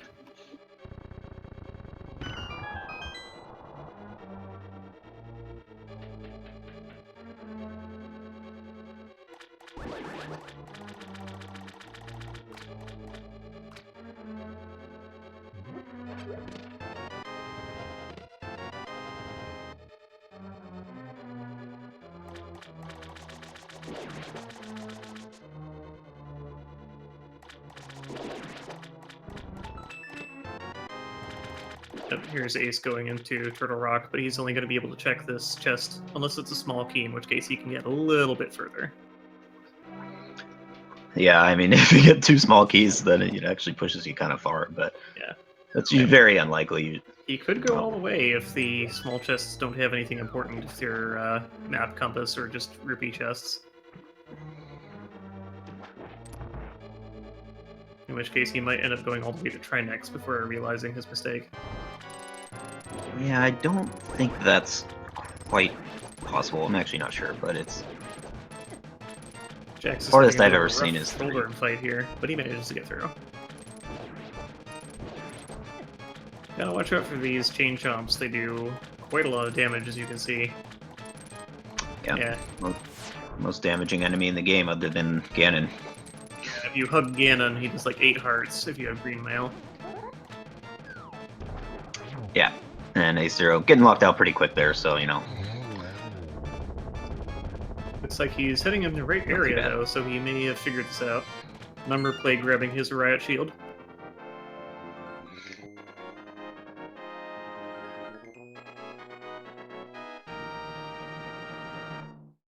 So the question is, how quickly is Numberplay going to check the Spiky Death Cave? Because he does have Blue Cane.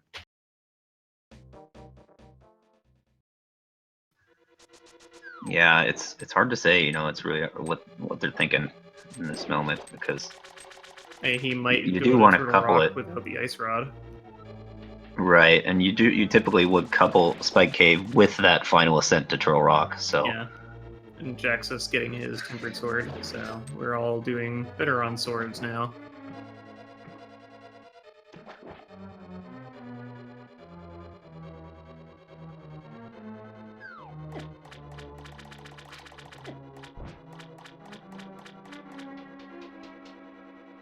Well, depending how quickly AceZer can finish this dungeon, he will quickly be in go mode. yeah, I believe AceZer honestly has a lead here, unless, you know, it just depends. I guess it's pretty close.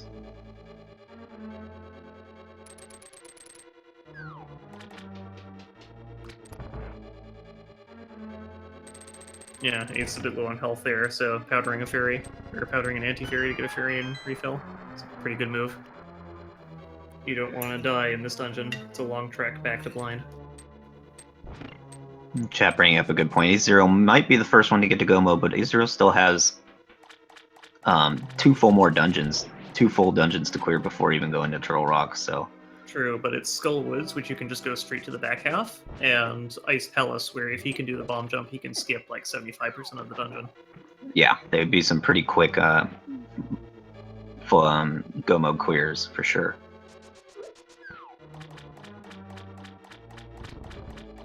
Oh, we have our first finisher. Solsky has just finished in first place with 142.44.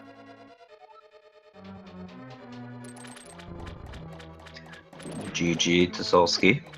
GG indeed. Killer time. Yeah, it's an excellent time.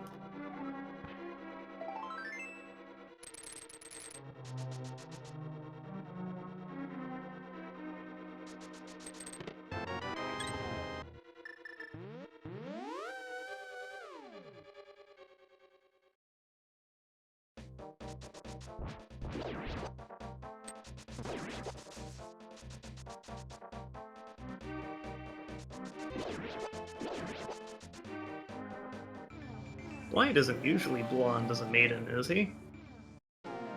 Seeing that on AceZer's screen. Yeah, that's interesting. I think it's part of the sprite package. That's what I'm guessing. Yeah, most likely. Yeah, just changed hair color right there. Didn't take long to get sun bleached.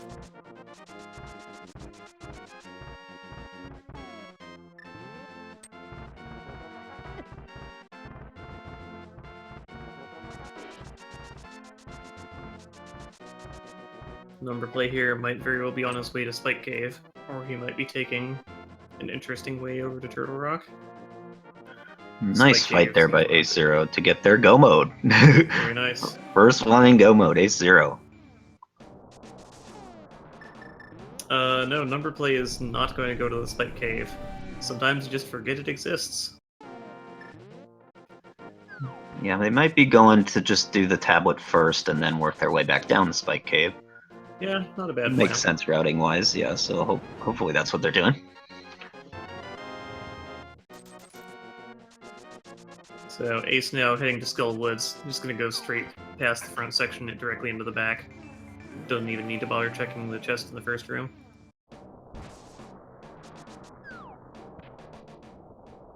Yeah, so Numberplay gonna get their go mode pretty darn soon after AceZer0187, but Numberplay with a pretty darn significant advantage, having done all of the dungeons except Turtle Rock. So Yeah. Numberplay definitely in the lead here, And barring he's in the right area already to do Turtle Rock. yeah. So this is it's looking good for Numberplay. And Evanitis has finished in second place, 144.48.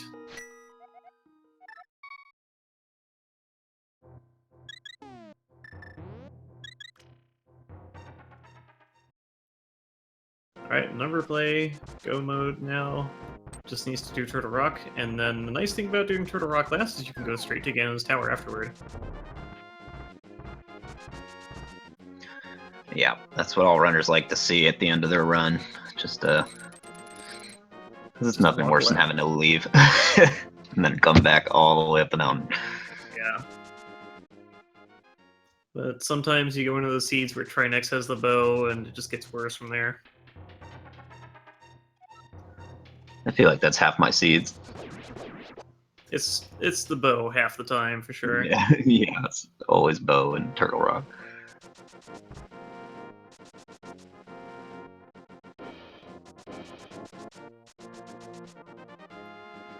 JaxusX gonna get their fire rod. Start pushing their way through the end of this seed.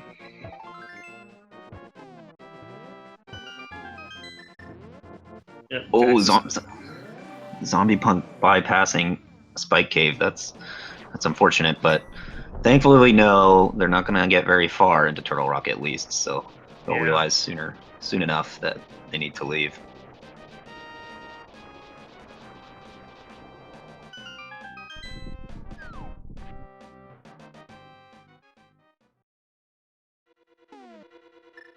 And we have TGH in third place, 146.53.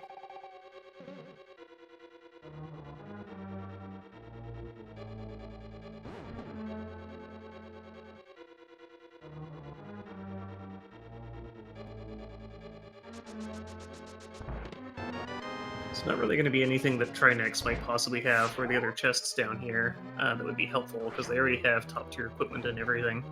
And pretty much everything that would be of use Y-button item-wise. Yeah, I mean, the only thing I could potentially want at this point is like a cape for maybe the Ganon fight if they're not confident that they won't take damage or something. But yeah, they're pretty dang equipped. So Yeah. I don't imagine they'll be...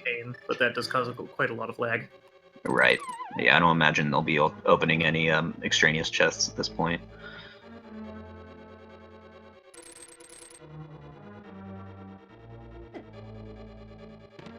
Still time for this to turn around, though. It's unlikely, but if Numberplay ends up taking the wrong route through Ganon's Tower...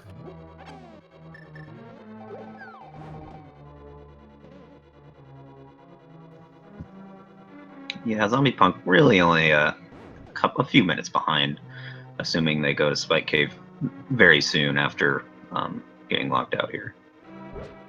Oh no, they've got Fire Rod, so they're not going to get locked out. Never mind. This is a pretty significant. Yeah, this is a very significant lead actually for Numberplay. I forgot. Here's AceZer doing the bomb jump in Ice Palace. That one, the most important thing is to not get knocked out by the fire bar right afterward. And that feels terrible when that happens. Yeah, you just got to do it again.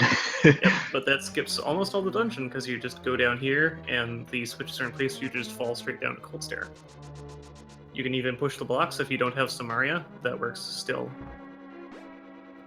Yeah, definitely the most magic in this fight versus Mothula, but he's got tempered. He'll be fine. Yeah.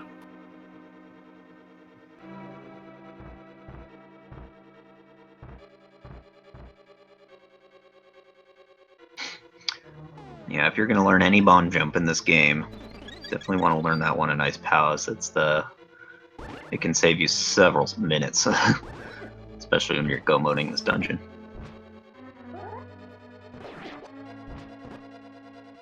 So apparently Sonic turns into Mario when hit by a bunny beam.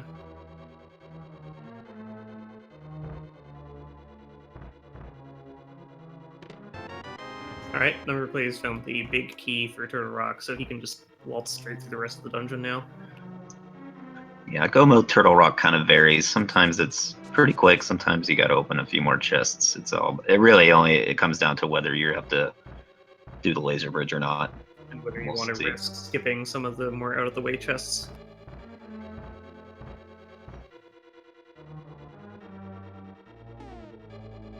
AceZero finishing off Cold Stare, so he's going to be right behind Numberplay now.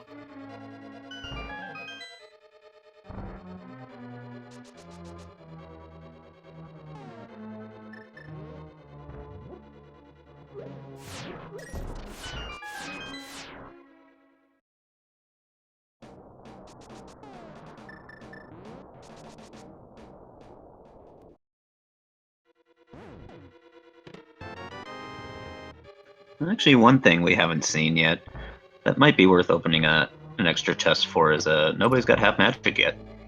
Yeah, that can be quite handy, especially against Trinex. But useful Yeah. on Ganon too.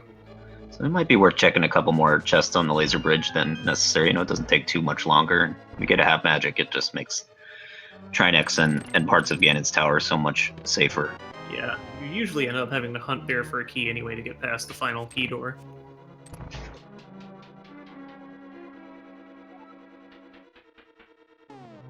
Yeah, and that looks like it's going to be the case. And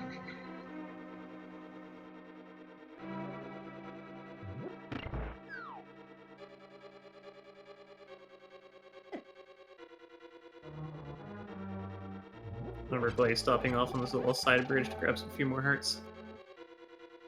This room looks complicated, but if you hold left, you go straight to the exit here.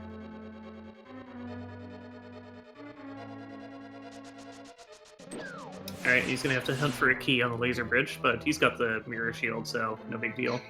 yeah, even in Samaria could be useful for that. Even if you don't have any items at all, it's still possible with careful timing and placement to get past the lasers unharmed. So, yep, key in that first chest, and Numberplay opting not to open the rest of them. Doesn't care about half magic. Would rather save the time, just Nice. not getting the chests. Dash there too.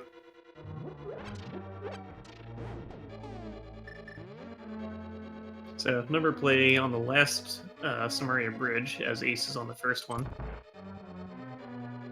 There's still time.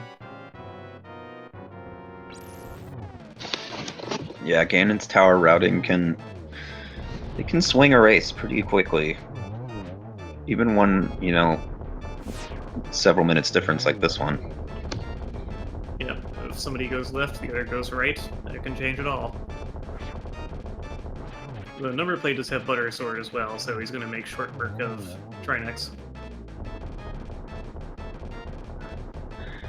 Yeah, and Trinex as he explodes there, you can for the first few frames, first like second or so, you can hit him in the head, and then Yeah, it's while his body is still moving in straight lines, you can hit him Right. in the head. As soon as he starts to curve, then you can only hit the hurt box in the middle of the body.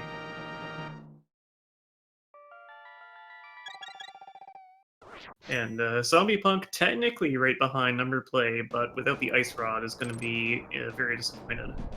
yeah, just unfortunately went for that gamble. It is the percentage play here that there's so many items in Turtle Rock. You got to figure Ice Rod had the high chance of being here, but just didn't work out for them in this particular case.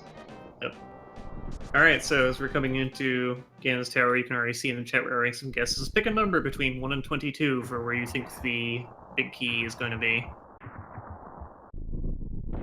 Where 1 is the first chest in the right side, 3 is the lantern, and 22 is the tile room big key. I'll go with 6. Alright, I'm gonna say 7.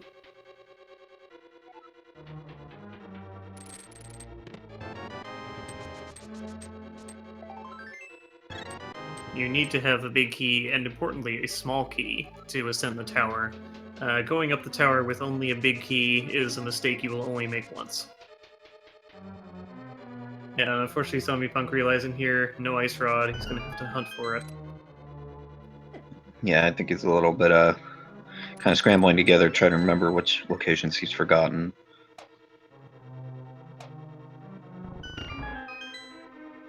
Oh, AceZer hitting the big key door without the big key. He must have opted to skip the. I think it was in this vanilla location, wasn't it? Yeah, I believe so. Yeah, there's that chest unopened. 4, 5, and rip 6. Oh, he did find half magic though. Yeah, that's pretty nice. You know, especially the final ascent of Ganon's tower. You can run out of magic pretty quickly there, so it's nice to find something like half magic there. Yeah, for sure.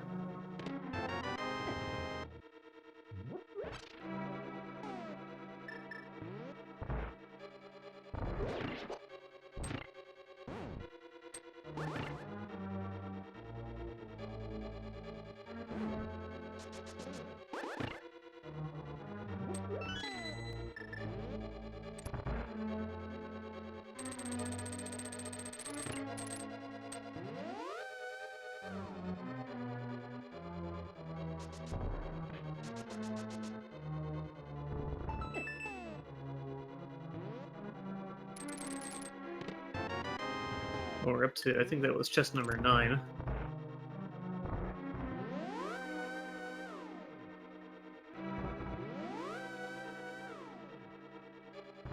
Here we have the room that you will only ever see in Randomizer.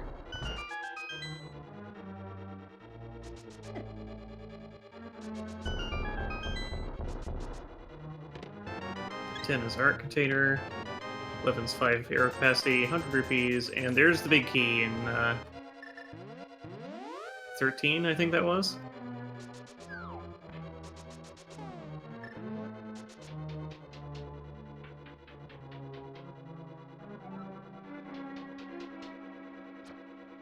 So we did have a couple 13s in chat there. Well done.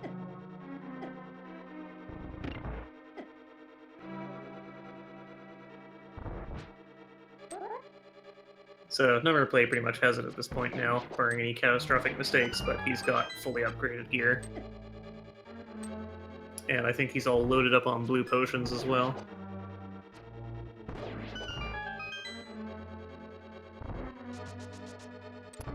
That room there, if you dash at a door at an increment of 4 pixels away from it, and you have the key, you can actually do what's called a key dash, which is where you open the door and continue through it instead of bonking off of it. Usually the easiest way to get that 4-pixel increment is to back yourself up against a wall, but in that case, that particular room there, if you just don't push any buttons coming into the room and just dash immediately, you'll get a key dash every time.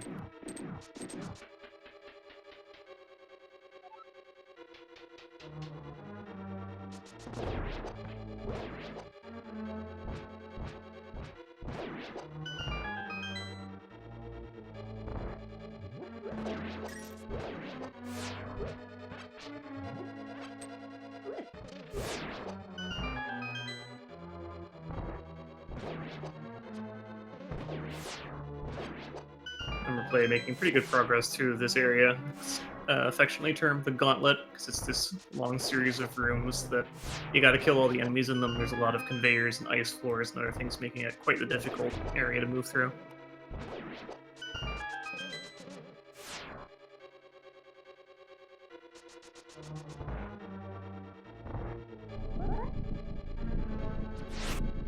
ZombiePunk might be heading the right way to get his ice rod now. JaxusX, it looks like he might be making the same mistake, hitting the Turtle Rock without the ice rod. Yeah, he still doesn't have it.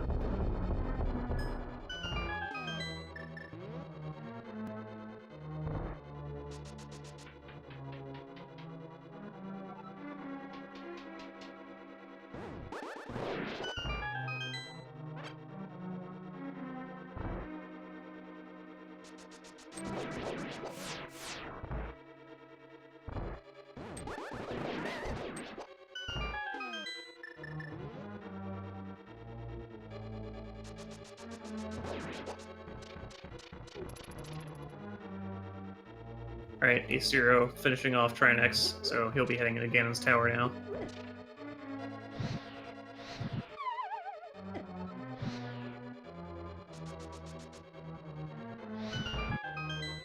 There is a particularly nasty glitch here, although it's very difficult to actually trigger it. If you head up those stairs on the same frame that the door closes, you actually end up despawning all the sprites in the tower, and you basically soft lock yourself. If you leave the tower and come back, it'll fix it, but that's obviously a huge time loss.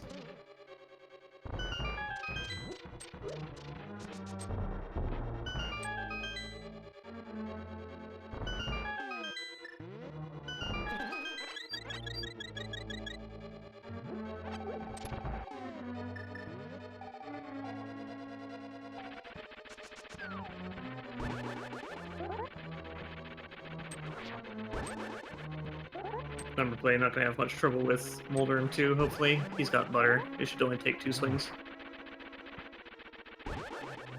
And ZombiePunk gets his ice rod.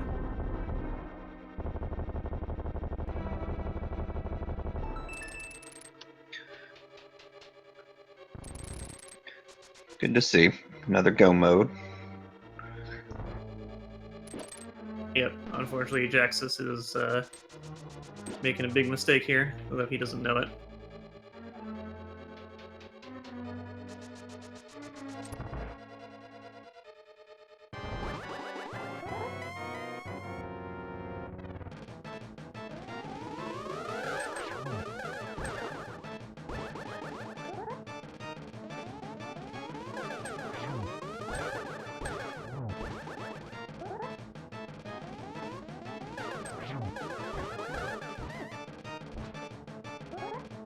Getting some blue balls here. All the Ganon clones will always fire the real thing.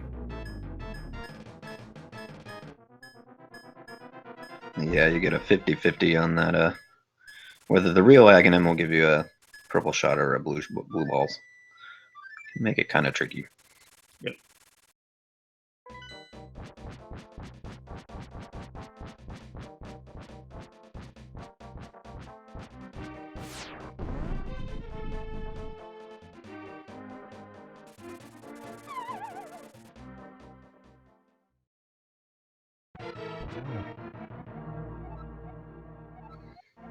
I think, Ganon leaning on the fourth wall a little right there. Yep.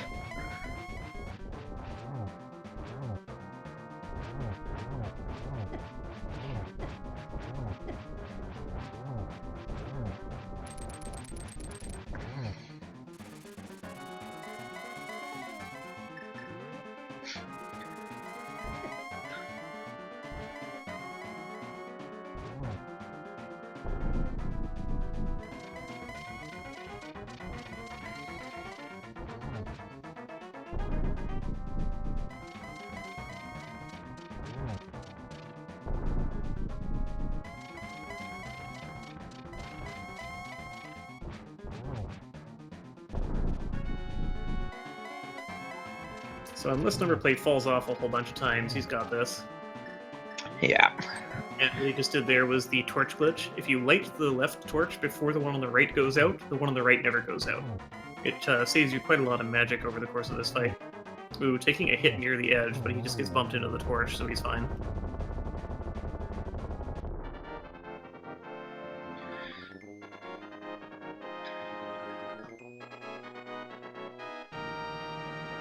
And Numberplay is finished with an SRL time of 020328. 15th place. Good stuff, Numberplay. Yeah, there was about 70 odd runners in here. It's quite a large race. And pretty tough seed. I mean, I think our our 10th place or something was over 2 hours. So that's a sign that the seed was tough. And good stuff to our runners for making through it.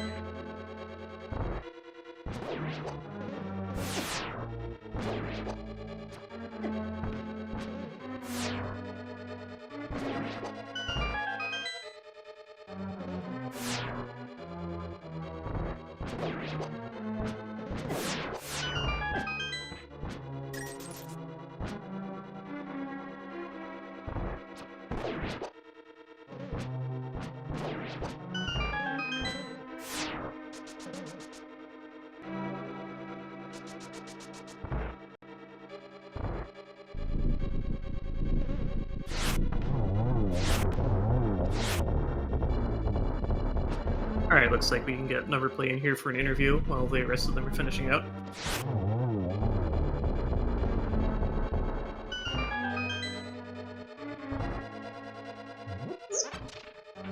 Hello, Numberplay. Hello. GG. Wow. Yeah. The seed. Yeah, I, that was uh, a rough beginning. It was a fun seed. I was hoping to find those rods way earlier. I even thought about doing the spike cave with potions to live. Yeah, that ended up being quite a good play. A couple of the other featured runners did not do Spike before Turtle Rock, and came to regret it. Well, that was the last overworld location I could have checked before going in Turtle Rock, and it was kind of in my route with her. Yeah, So I'm there's glad I Ja- did. There's Jaxus staring in stunned disbelief at the last chest as he realizes he still does not have Ice Rod. Yeah, and also to side them. Yeah. Yeah, Were there any parts of that that were particularly challenging for you, or? managed to defeat Vitreous this early. And Yeah, it paid that was off good. with the mirror. It helped a lot with Overworld. Yeah, that was an excellent play going to Vitreous so early. Yeah, that kind of gave you your biggest advantage. And, you know, it was kind of risky play because Vitreous is pretty tough when you're under equipped, but Well- you did a good job.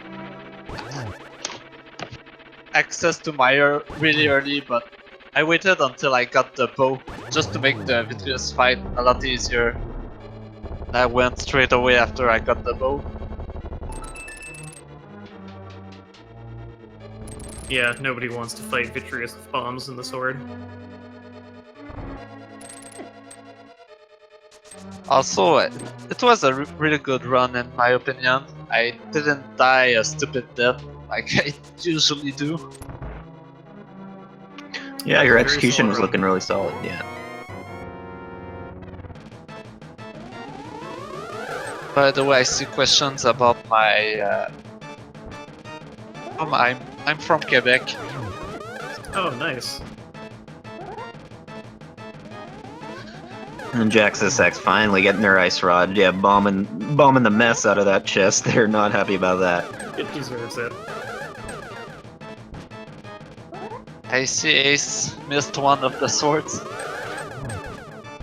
I forgot where one of them was. There was one behind the shovel at the big spot. There was another one at the green pendant. I think that's the one he didn't get. And then the last one was the Ice Palace. With pretty much everybody got their first sword from the Swamp Hype Cave. And was I the only one that the pedestal? No. Everybody pulled it, I think. Yeah. I think all four runners. Two of them pulled it blind. I think it was ZombiePunk who did the other blind pull. Right. And then AceZer, he checked it with the book and then left. I figured after getting Fire Rod, I might as well, since I'm going for Skullwoods next anyway. Yeah, it's pretty quick to do it there when you already have all the pendants. Yeah, fit into the run pretty conveniently. It was a very rough beginning. You didn't really get anything from Kakariko or Southern Hyrule. Oh yeah, Kakariko was so dry. That was so annoying.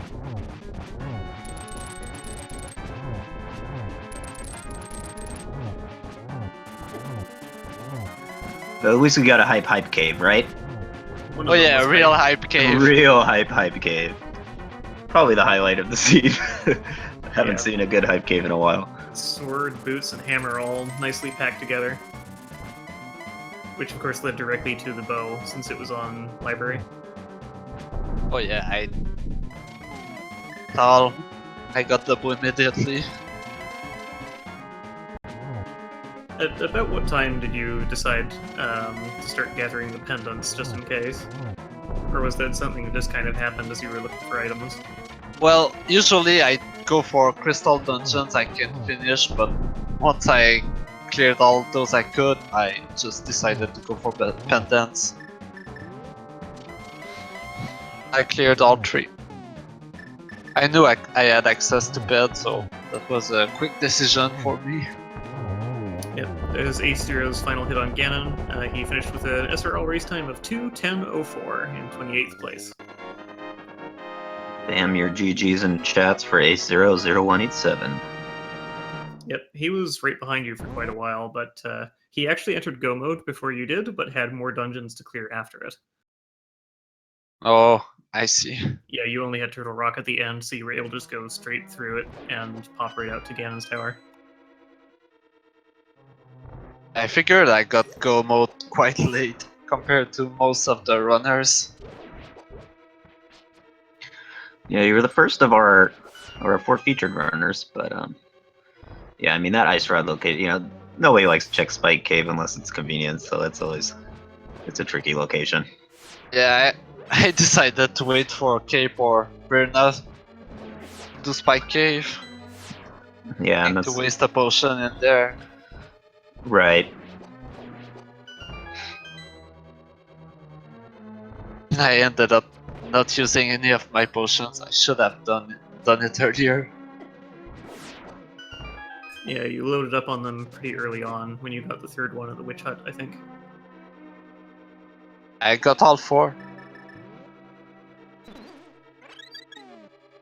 A lot of safety there, certainly good to have.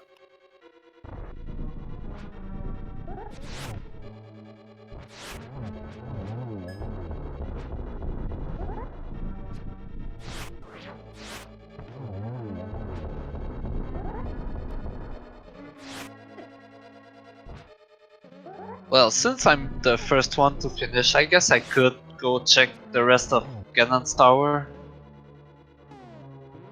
I see that there's still a lot of items missing. Yeah, 13th chest was the big key, so pretty much all the right side, and also the big chest in Arma's Knights. Alright, I'm gonna go do that. Alright, Science have fun. demands an answer. Probably find the other 2 medallions in there somewhere. Yeah, nobody found Aether or Bombos, so they pretty much have to be in Ganon's tower somewhere.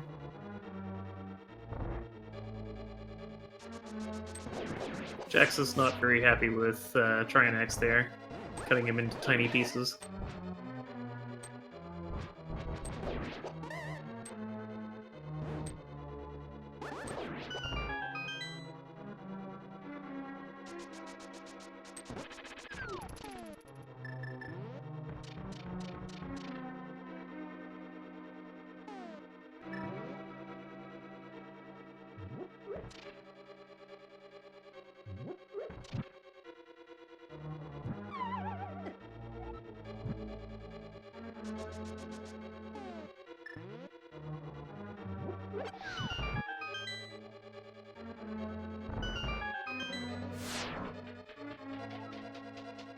So Numberplay making their final ascent to Ganon's tower to find the mystery items.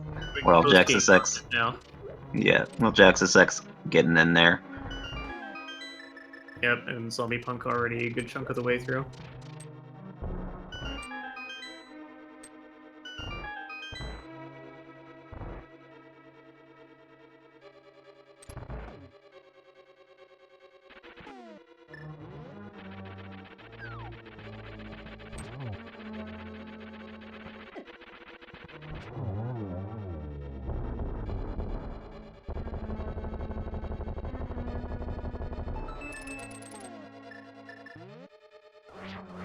ZombiePunk has some words for the final chest.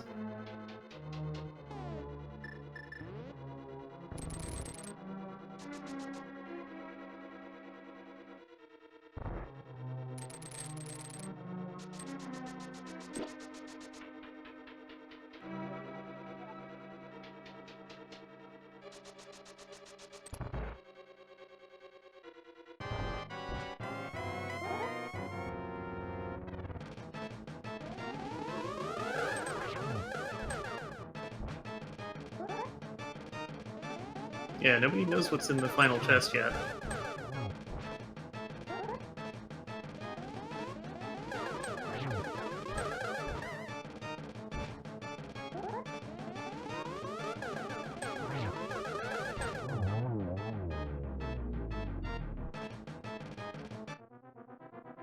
Jax is here doing the right side of Ganon's tower first as well.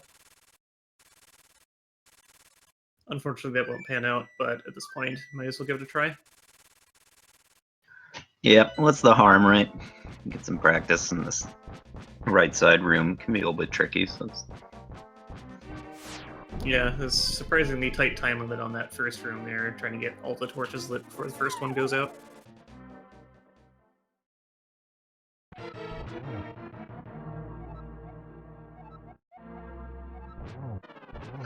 ZombiePunk finally fighting the big pig.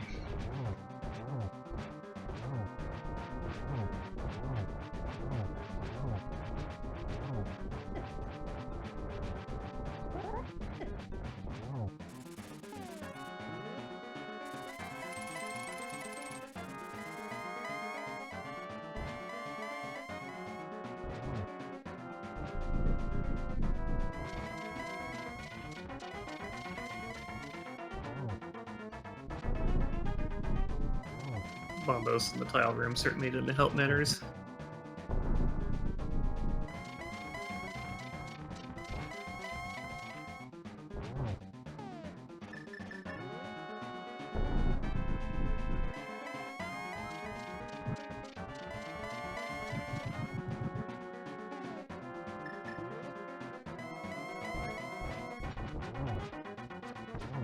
Very nice double on those silver arrows. It's tricky to time that one.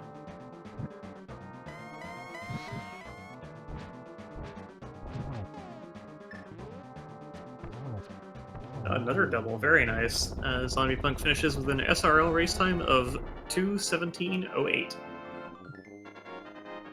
Nice job, ZombiePunk. Spam your jujus in chat for him.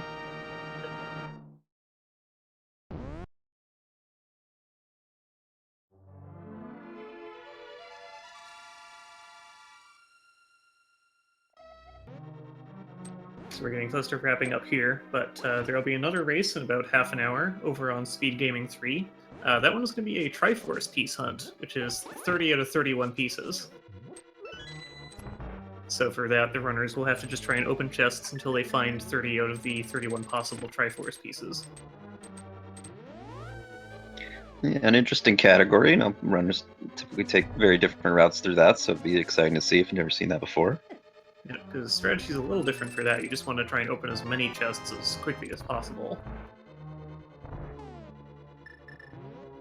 But your overall progression of fighting bosses and such doesn't matter as much until the race organizer puts a final Triforce piece in the last chest, of course. Yep, doesn't matter till it does.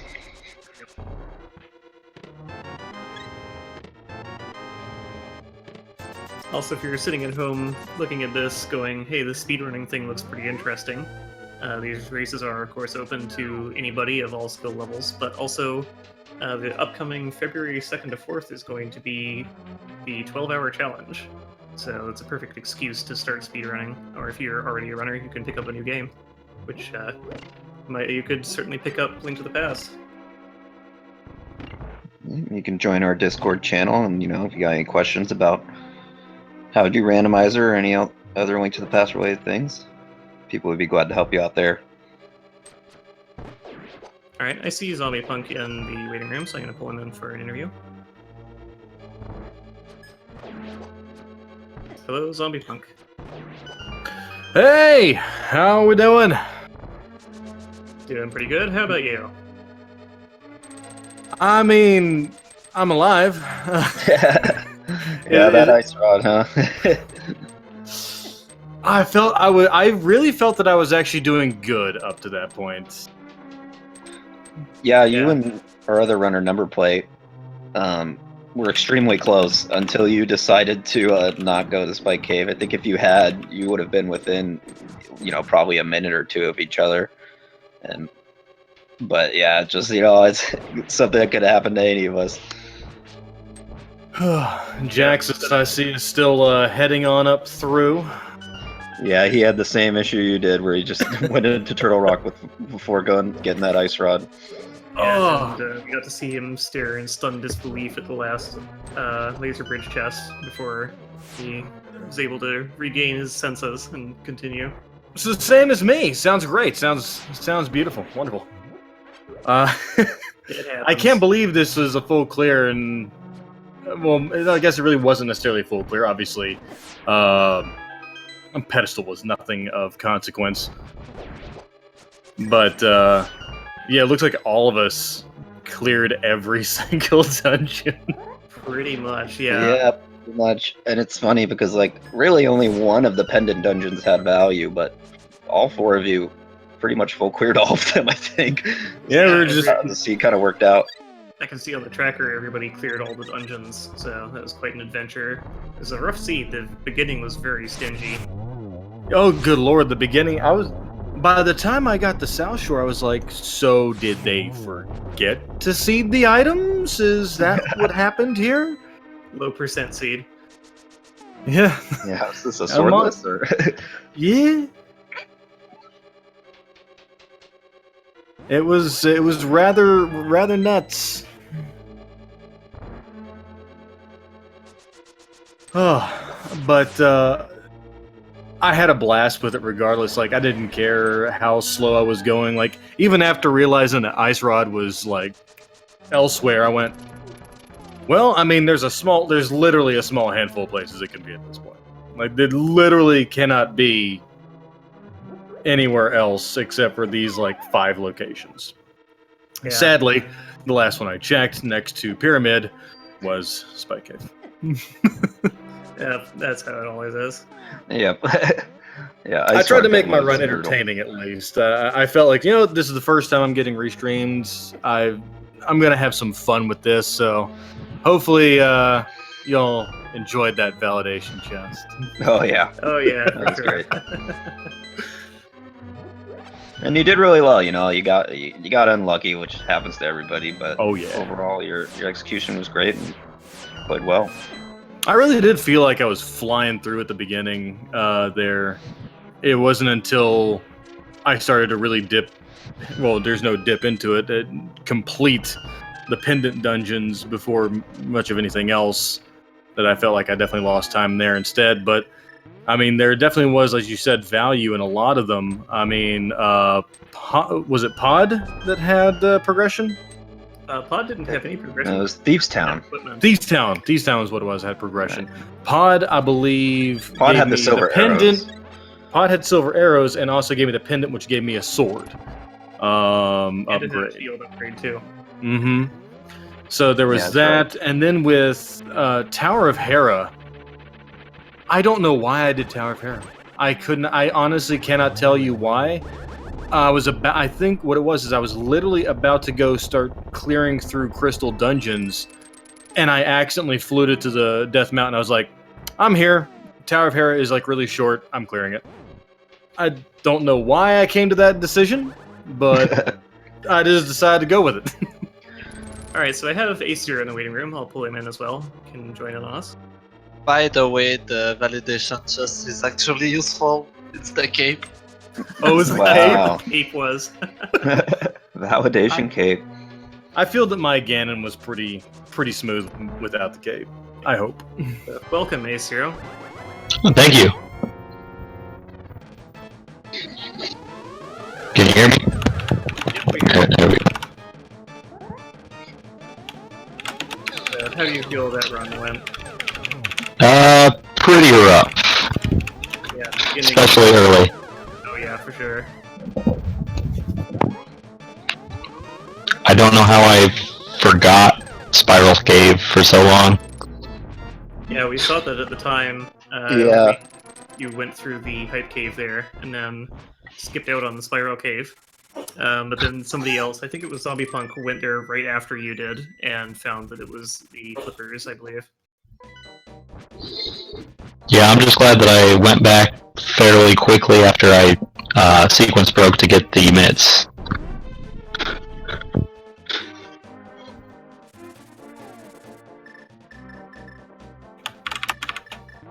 because the bridge hobo had the other level upgrade. Yep.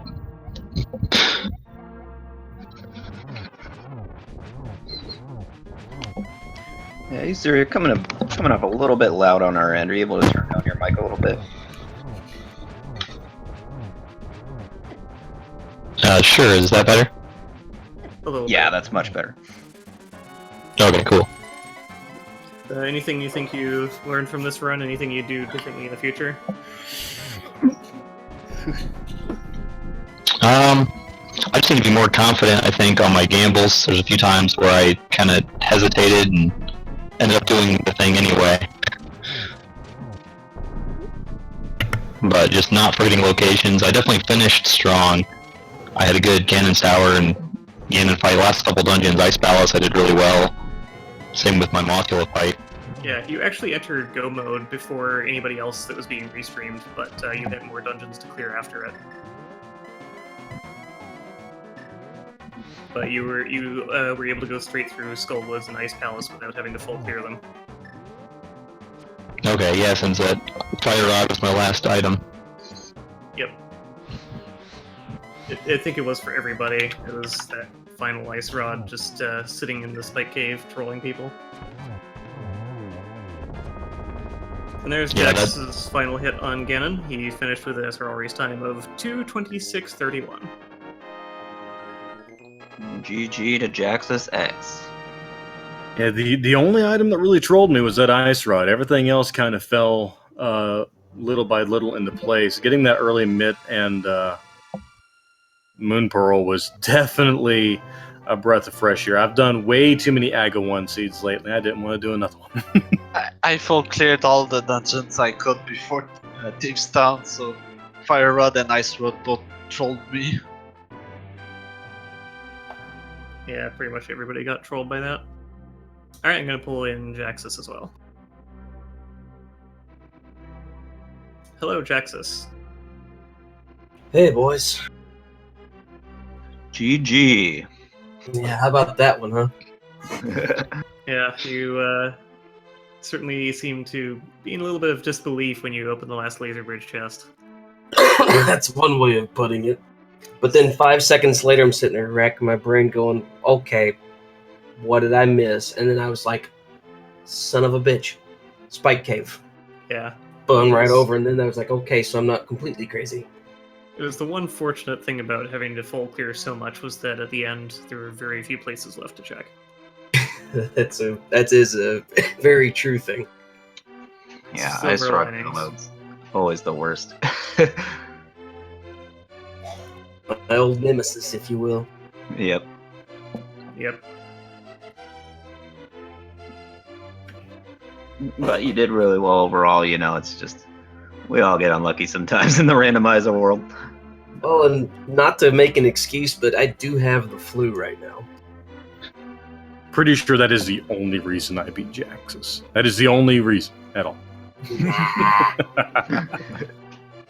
Yeah, both you and Zombie went for Turtle Rock without the Ice Rod, which not the worst idea given how many more items it has, but in this case it did not pay off. Yeah, Ice Rod. Turtle Rock / Ice Rod trolled me big time. Usually when I come across that scenario, it's like all I'm missing is Ice Rod to clear Turtle Rock. Ice Rod's usually in Turtle Rock. I did not expect it to be outside, nor even on Death Mountain at that. Like when I came out, I was just like, okay, it's got to be down here. Nope. Yeah. I didn't expect it to be that kind.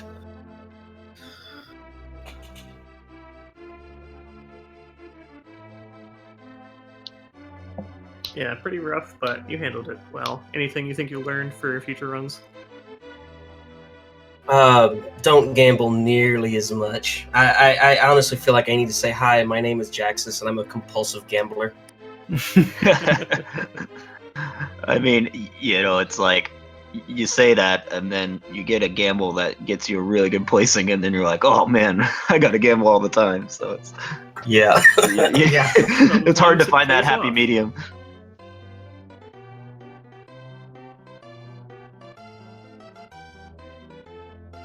I mean, overall, I'm not unhappy with that seed. I mean, all of that stuff, and I still got sub 2.5 hours. I'm pretty happy with that.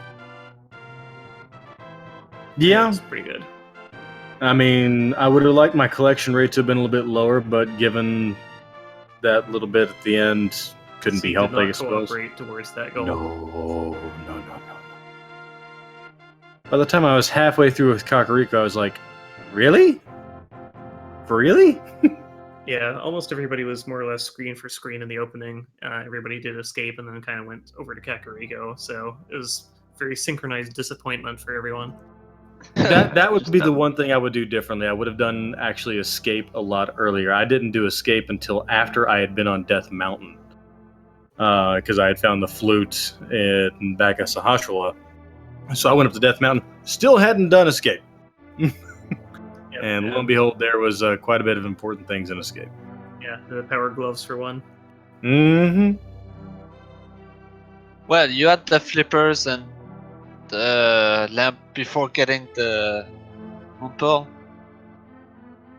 I believe yes, I want to say, but it was a blur with me at the beginning because once I kind of caught scent of the breadcrumbs, I just tried to focus as best as I could. For sure. Yeah, if I could do one thing over again, I probably would have gone to Death Mountain a lot sooner than I did. Yeah, well, hindsight, it's always painful when you're running this randomizer. Well, you got to do it for fun at the end of the day.